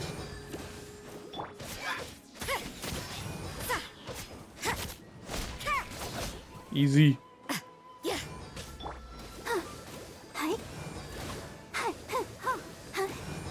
Alter. Und damals haben wir so Stress gehabt. Das geht ja mega easy. Man braucht nur die richtigen Elemente. Wunderschön.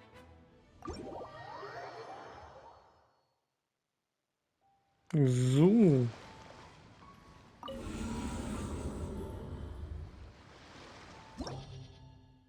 Kampf abbrechen.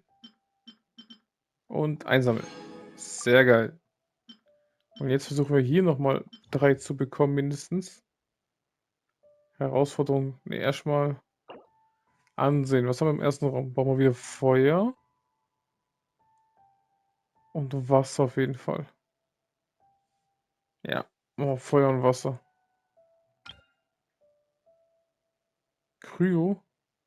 Da bleibt Feuer auf jeden Fall. Holz und Steinschild. Großschwert und Feuer. Im ersten. Auf jeden Fall Wasser, ja. Feuer, Großschwert.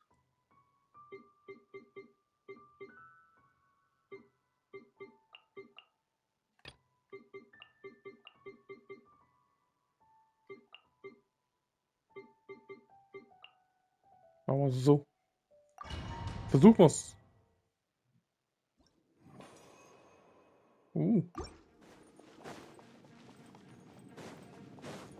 Komm. Nur 3 Stück. Und boom. As a good knight should. Aus 17.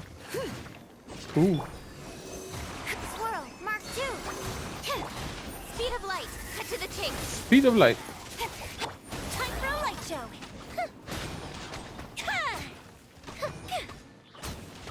Easy.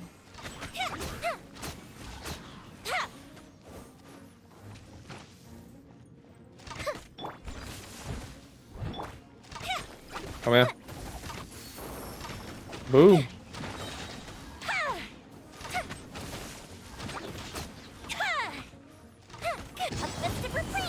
Boom. Stand clear. Absorption test.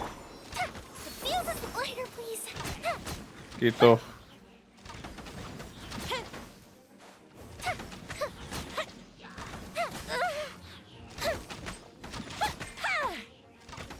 Alter, die nerven übelst. Fire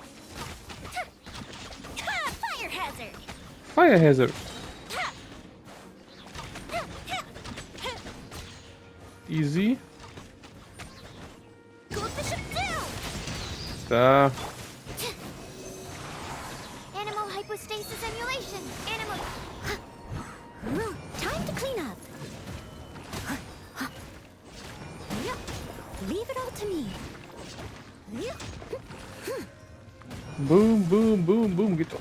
The fuse is lit.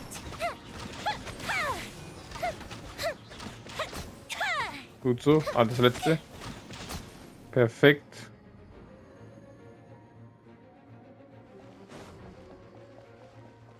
Aber 120 Sekunden. Das sind nur 2 Minuten. Das ist locker.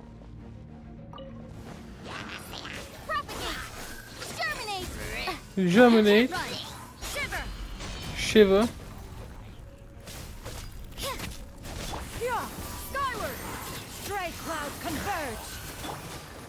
Ready, steady, go.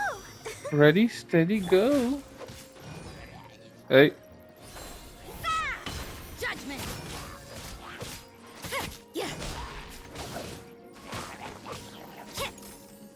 Alter.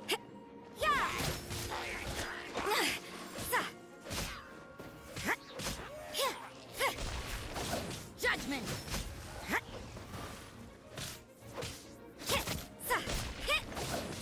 Scatter. Punishment. Punishment. You can't run.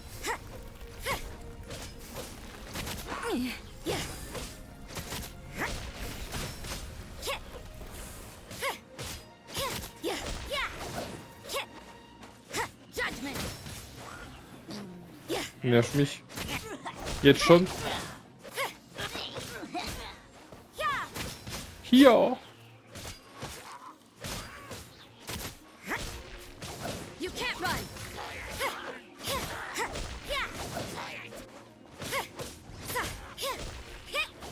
Judgment. Alter. Shiver. Da.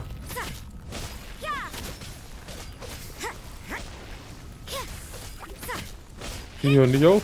Judgment.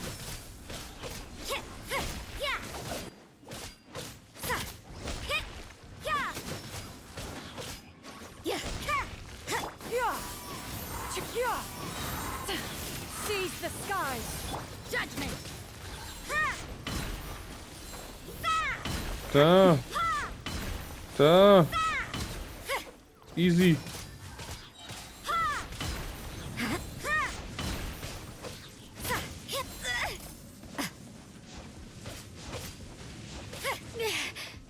You can't run. Geht doch. Machen wir weiter. Mal schauen, wie weit wir es schaffen. Erhöht die Figur 25%. Was ist 240?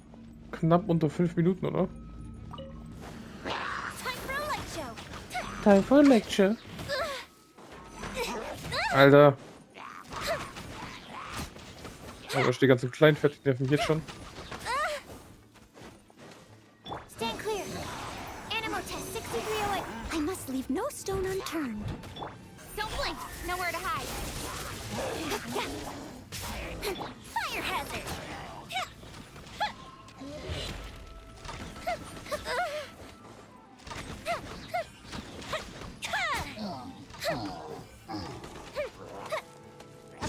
Jetzt nerven die mich aber richtig. Steady as stone. Speed of light.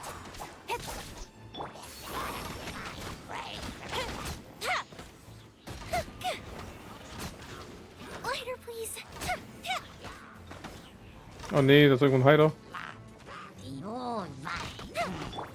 Someone needs. Stand clear. Swirl. Mark 2. Absorption test. Time for a light show.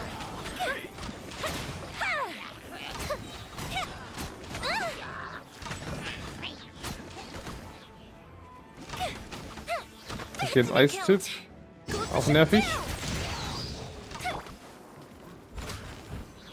As a dutiful maid would. Also 26 ist zum Verarschen.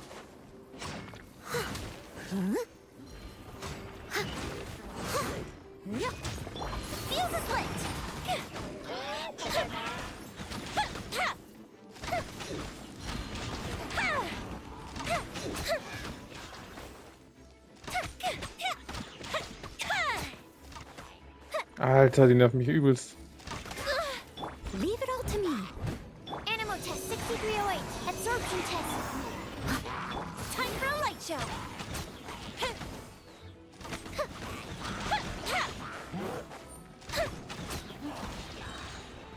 Here come the fireworks. Katastrophe, Alter. Animal hypostasis emulation. Fire hazard. Geht doch.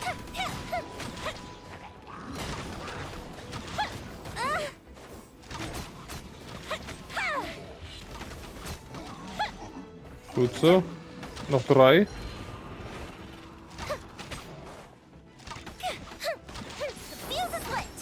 Wie viel ist es lit? Boom. Steady as stone. Time to clean up. Machen wir das scheiß Steinding da auch kaputt. Time for a light show. Bye bye. Geht doch.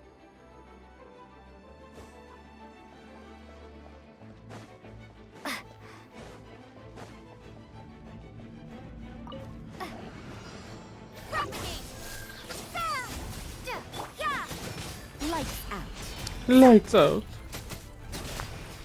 Mal schauen, wie nervig hier wird. Die ganzen Gegner. Gut so. Ah, komm her. Ey.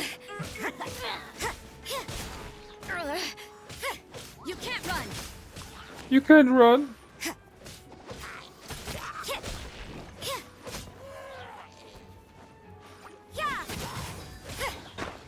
Ey.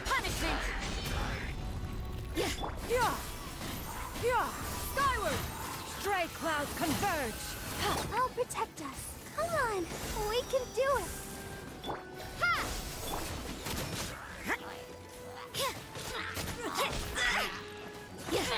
Komm her. You can't run! Gut so. Immer voll drauf. Jetzt die Nervensäge noch. Also, diese Gruppe geht mega leicht. Habe ich mir jetzt schwerer vorgestellt, aber easy. Ah ja. Die ganzen Schildtypen waren viel schwerer.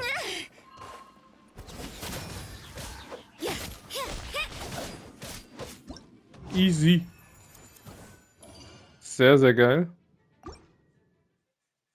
Mal schauen, wie wir das letzte auch schaffen. 330 sind 5 Minuten, 5,5. 4 Minuten 30 habe ich Zeit, hä? Wie viele Gegner sind es hier?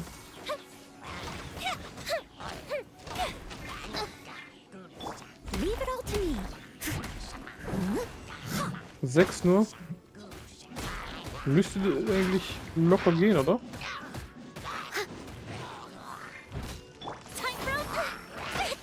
Komm, weg mit euch.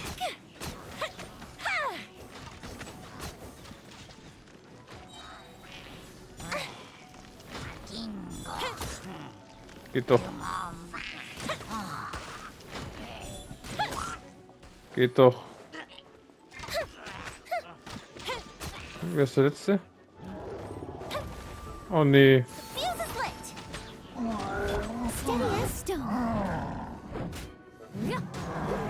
60? Könnte klappen. Könnte klappen. Animo test 6308. Cut to the chase. Bim, bim, bim, bim, bim. Fire hazard. Komm. Hey. Komm her. Ja, es geht gut, es geht gut. Jetzt nicht mehr. Enhanced animal module 75. Don't blink. Ja, kriegen wir den easy. Easy. Jetzt habe ich noch gut Zeit für letzte Gruppe.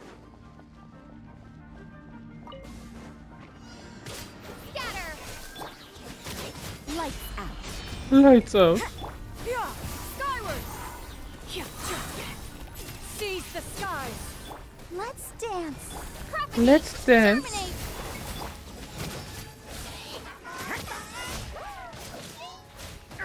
Uff.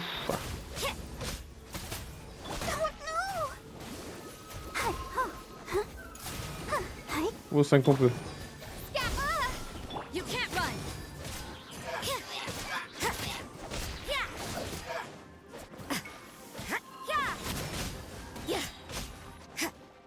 Perfekt. You can't run. You can't run.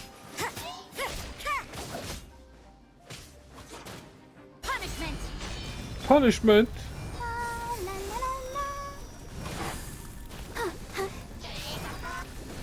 Geht doch. Judgment. Keine Chance, du.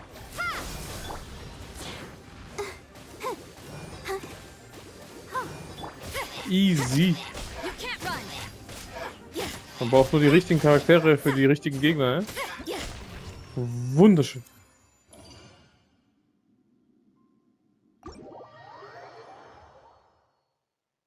So.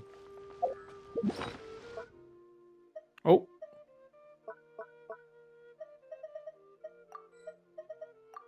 Ein blaues, ein lilanes und ja, so ein Standardding.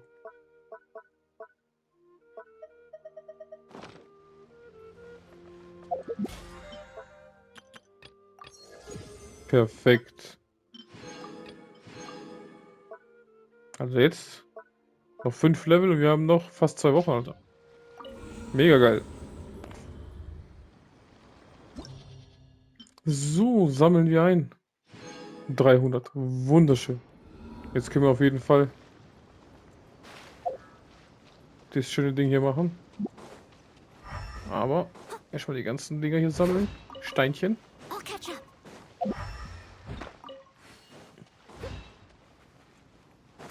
I'll catch up. Oh, Ketchup.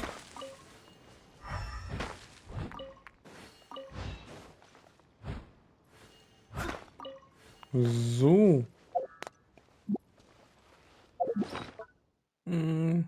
Da können wir auch noch schnell rein.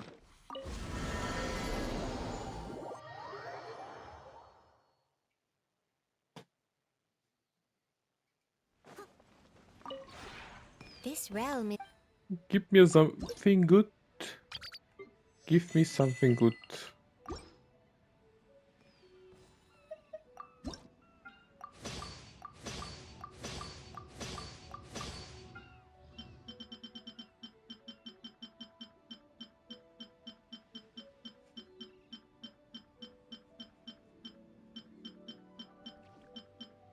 Ja, aber da brauche ich aber, genau, Birkenholz.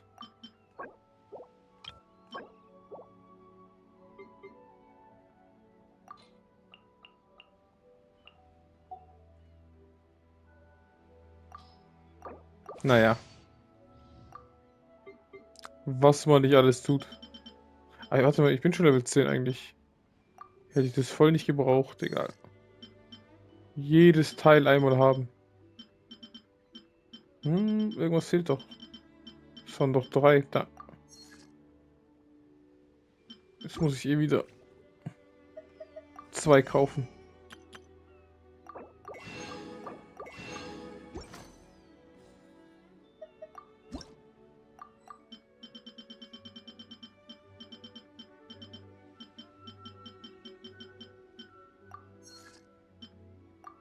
Perfekt. 5 neue Sachen. If you ever... Sehr schön. Schön was Neues bekommen. Ey, läuft. 46. Wunderschön.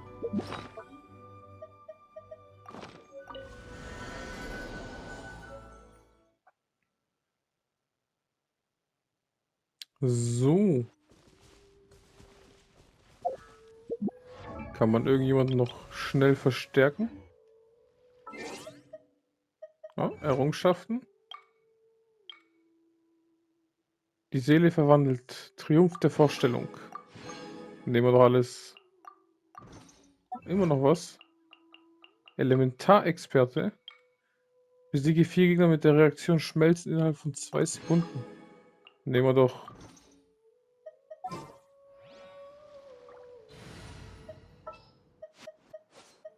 Sooner we're done.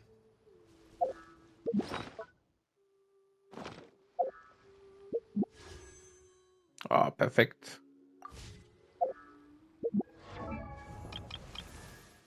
Hier kann ich nichts machen. Waffe ist auch schon 80. Artefakte vielleicht ein bisschen. Hier kann ich, schon anfangen sammeln, ne? Wäre nicht schlecht. Ja, machen wir einmal jetzt. Machen wir doch einmal.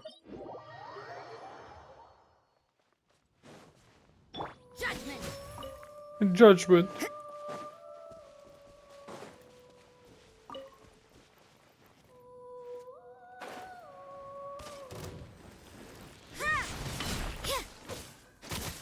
Leave it all to me. Ja, wo ist denn?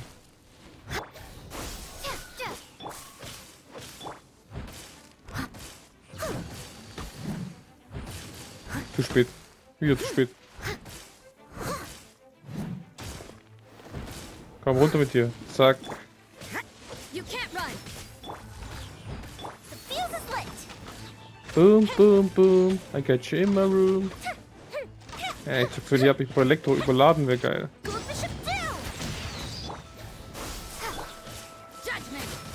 Judgment.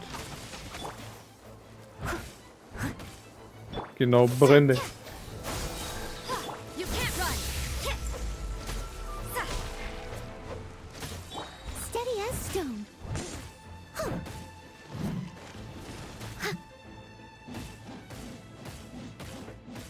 Komm, tu deinen Kopf runter.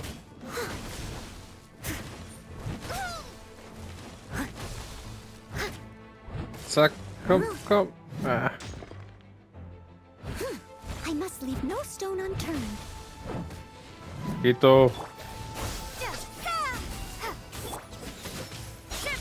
Alles rein, was geht. Perfekt. Das macht Damage. Sehr schön. Easy. Das gefällt mir doch. Oh, Gold ist auch dabei. Ein Lila, 2. Sehr schön.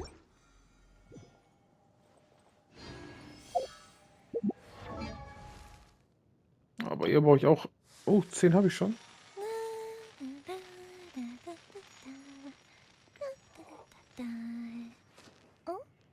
Habe ich so viele schon gehabt? Nehme ich.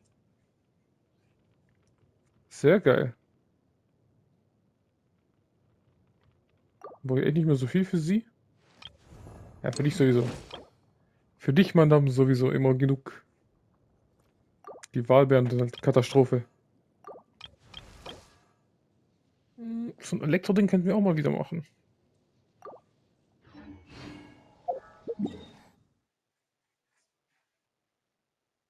Wo war nochmal der? Da unten.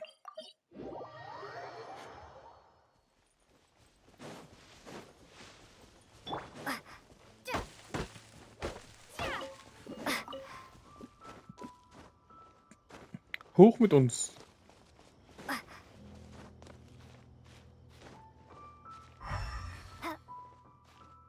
Oh. Ah, easy.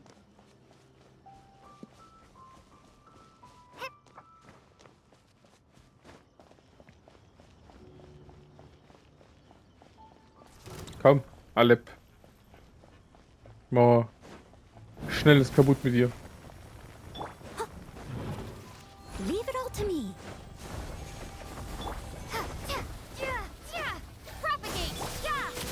Da. Voll Nahida.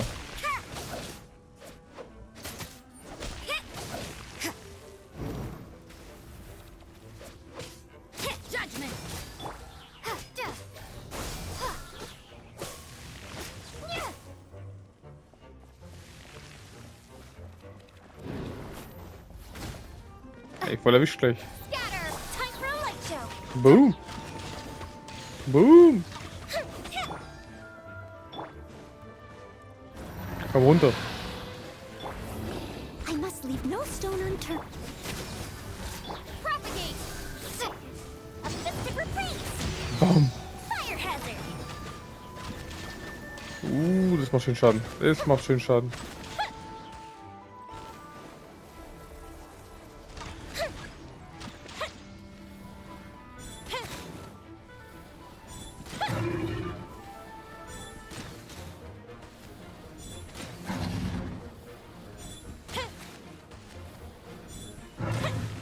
Nein! Einer war zu langsam. Oh, da zockt einiges ab. Hätte ich jetzt nicht gedacht. Scatter! You can't run! Yeah. Easy.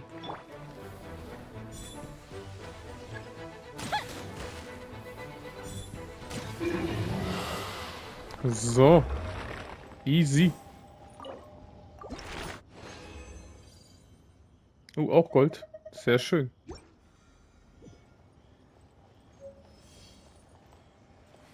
Sehr, sehr geil.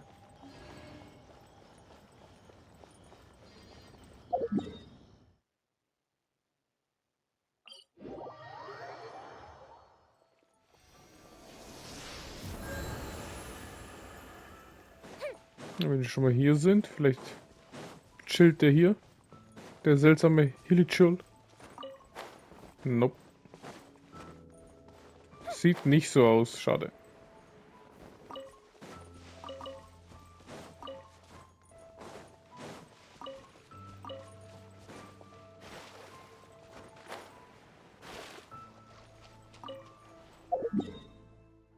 Machen wir nochmal den Eis. Und dann mache ich nochmal den Blitz.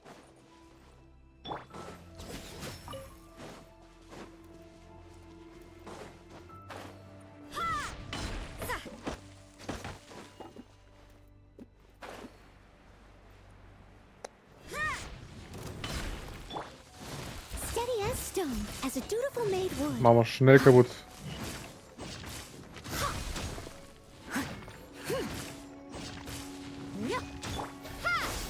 Spring forth! Judgment! Lights out. Lights out.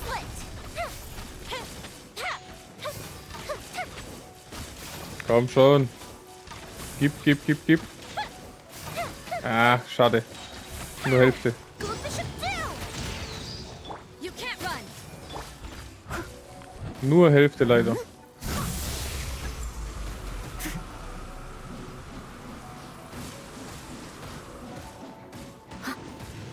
Someone needs assistance.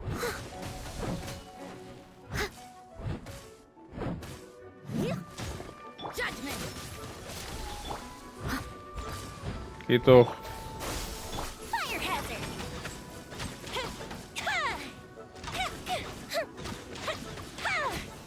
Easy.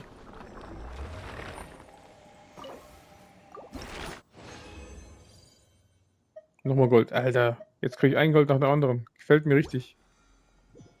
Gefällt mir richtig.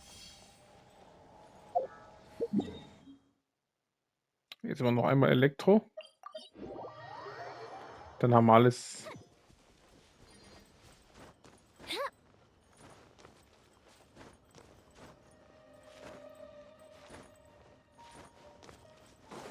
Dann haben wir alles erledigt.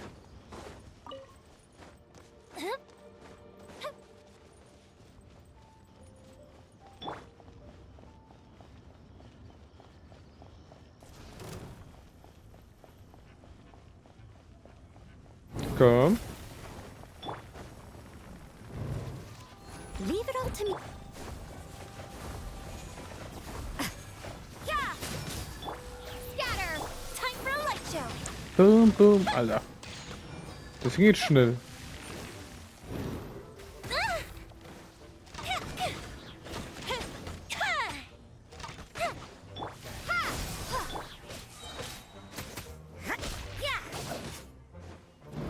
Geh in die Mitte, ey. What a nuisance! You can't run! Propagate! Boom, boom.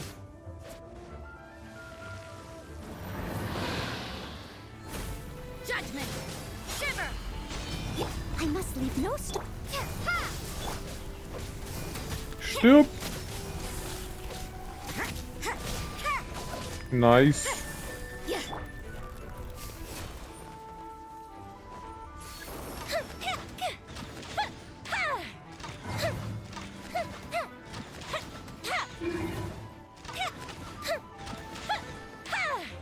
Ey. Nervensäge.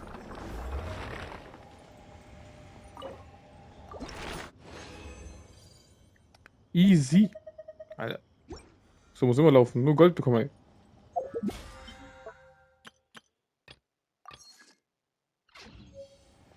Sehr, sehr geil.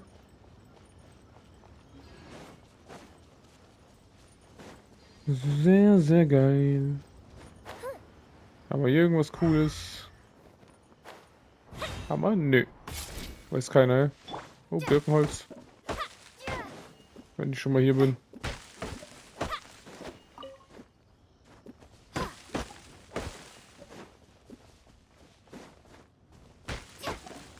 Kann man alles sammeln.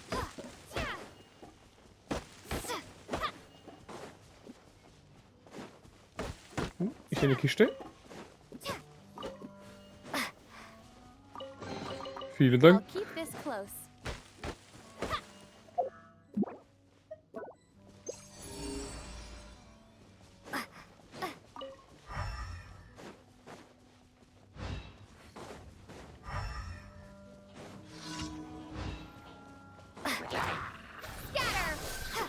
You can't run! Ding hat die hergezeigt. Die Kiste. Aber irgendwie sehe ich nichts.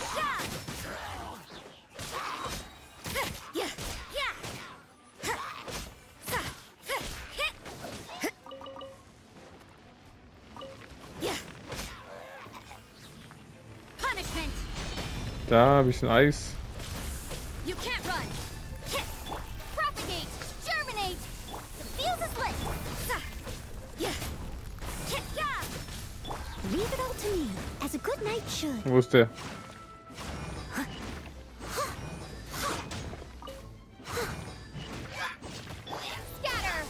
Geht doch.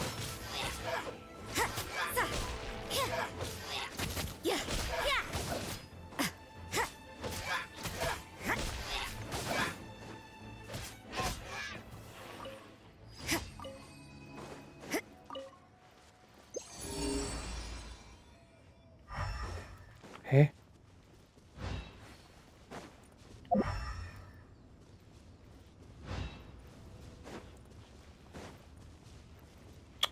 Ja, ich dachte schon. That felt pretty good. Gut versteckt. So. Ne, wir gehen nach Liyue.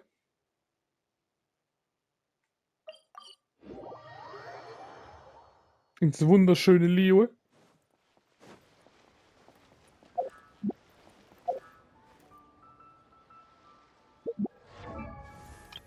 Was haben wir Schönes?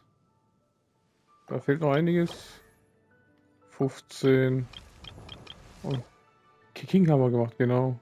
Da, perfekt, ein Level. Hauen wir rein. Aufstieg. Wunderschön. Mal direkt 60.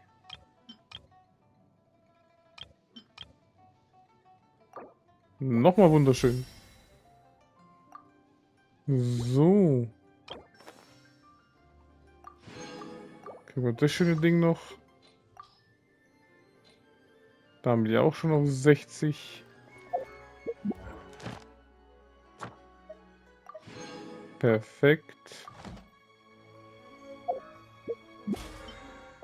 Schon wieder was Neues.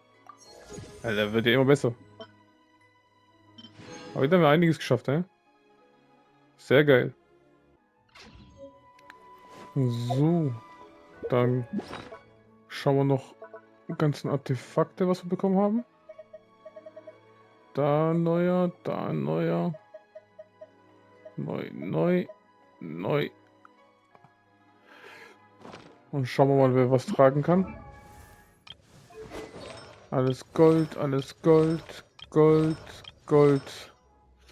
Du bist unsere Elektro. Und du unsere Wasser.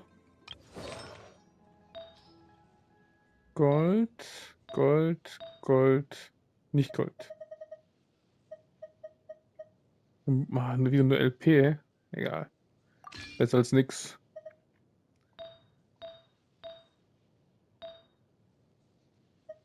Oh. Crit Schaden, Angriff einem Taghunde. Auch nicht schlecht. So, jetzt hat er auch alles Gold. Unsere Barbara. Okay, hat sie schon Feder? Da. Was ist? Erhöht den aktiven Heileffekt der Figur. Das als Gold wäre nicht schlecht, ne? Egal. Verteidigung. Auch nicht schlecht. Und erhöht Elementarkunde. Angriff LP, LP. Muss was aushalten. Schadet auch nicht. Feder hat sie schon. Blume nicht. Kelch hat sie schon. Krone gibt's nicht. Wind machen wir diese schöne Dame hier. Kelch hat sie schon. Auch schon. Feder auch schon.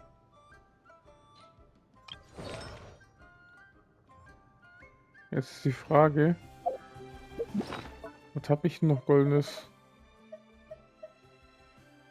Kelch und Feder, ne? Der Rest ist alles schon ausgerüstet, ja. Schauen wir mal. Kelch und Feder.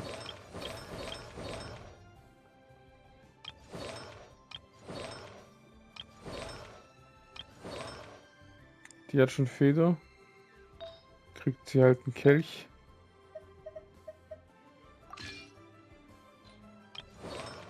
Sie hat schon Feder, du nicht. Dann kriegst du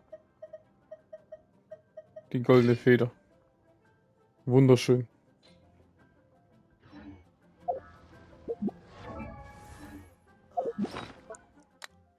So. Weiter geht's, hä?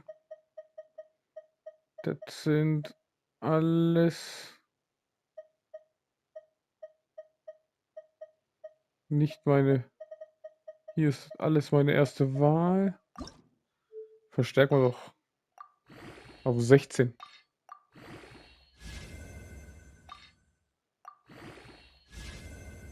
Verteidigung schon wieder. Ey, das gibt es nicht.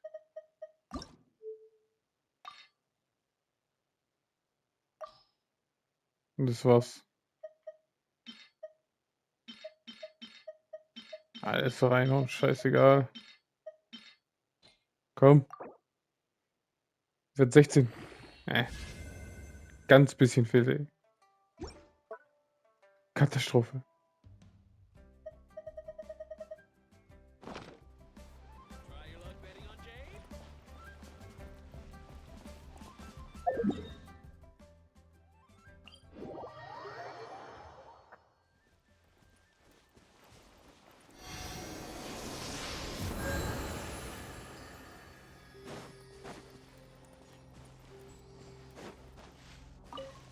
So, Gehalt haben wir. Gehen wir zurück zu Liyue. Und machen das Beste. Komm.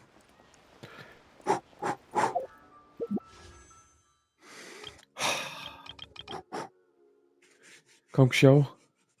Ich weiß, du bist unser Team. Komm.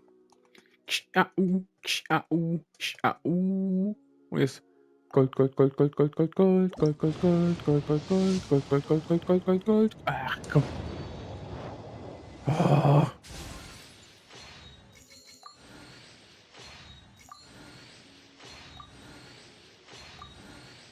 Und wir nur Rotz. Haben wir schon. Aber wenigstens noch eine Waffe.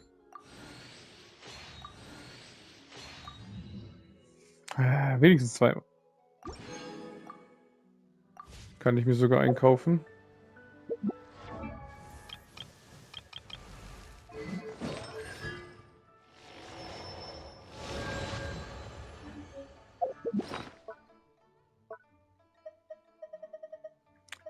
Drachenschreck.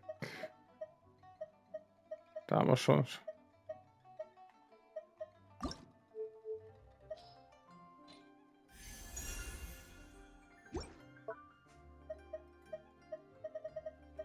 So.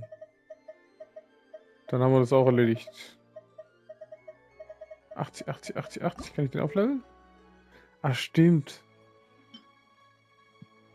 Brauchen wir ein paar Äxte, ne? Katastrophe. Die kann man auch nicht. Könnte man auch irgendwann anfangen zu sammeln.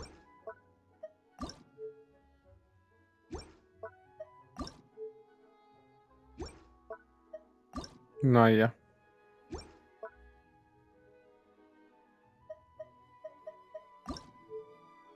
Oh, den kann man aufleveln.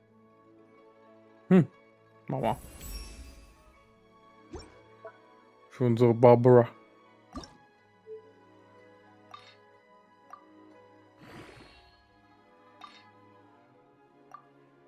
Einfach rein da.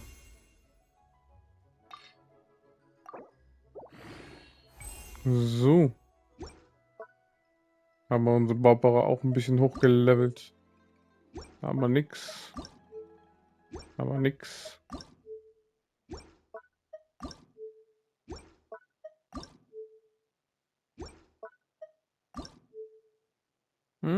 Da fehlt mir mal Äxte. Egal.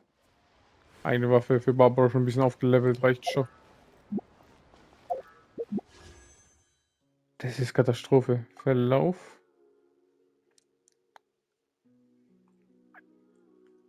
Fünf, 10, 15, 20, 25, 30, 35, 40, 45, 50, 55, 60, 70.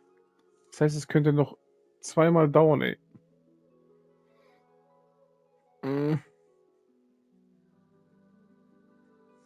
Das heißt, ich muss noch zweimal 1,6 schaffen, ne? Katastrophe. Aber was ist das? Elektrohypostase, bevor sie sich damit wiederbeleben kann. Easy. Aber wir haben noch fast 2 Wochen. Das heißt, einmal Gold ist noch drin. Wir müssten halt das 50-50 schaffen, ne? Das ist es, was wir schaffen müssen. In 3 Tagen. Oh, in 3 Tagen kriegen wir auch die hier wieder. Perfekt. Da haben wir schon mal die Hälfte der Miete drin. Also in 3 Tagen 10 Stück haben wir auf jeden Fall mehr als sicher drin. Vor allem, wir haben jetzt 160, knapp 100 nochmal, dann nochmal ein, das sind auch schon mal wieder 2. Fast 3. Und hier sind schon fast 8. Kann ich jemanden aufleveln? Ja, die sind alle zu schwach, ne? Keiner Stufe 2, fast 3. Oh, such a Rose. Ja, dann brauche ich davon 4. Die hat schon, die hat schon, die hat schon. Nee. Die auf Ding dauert ewig. Da brauche ich da noch was, da noch was. Von allem etwas. Auf jeden Fall. Ich sag mal, danke fürs Zuschauen. Hier war Robi von Air Production. Und das war Genshin Impact Part 78. Hoffe, es hat euch gefallen. Subscribe, kommentiert und wir sehen uns bis zum nächsten Mal. Bye bye und ciao.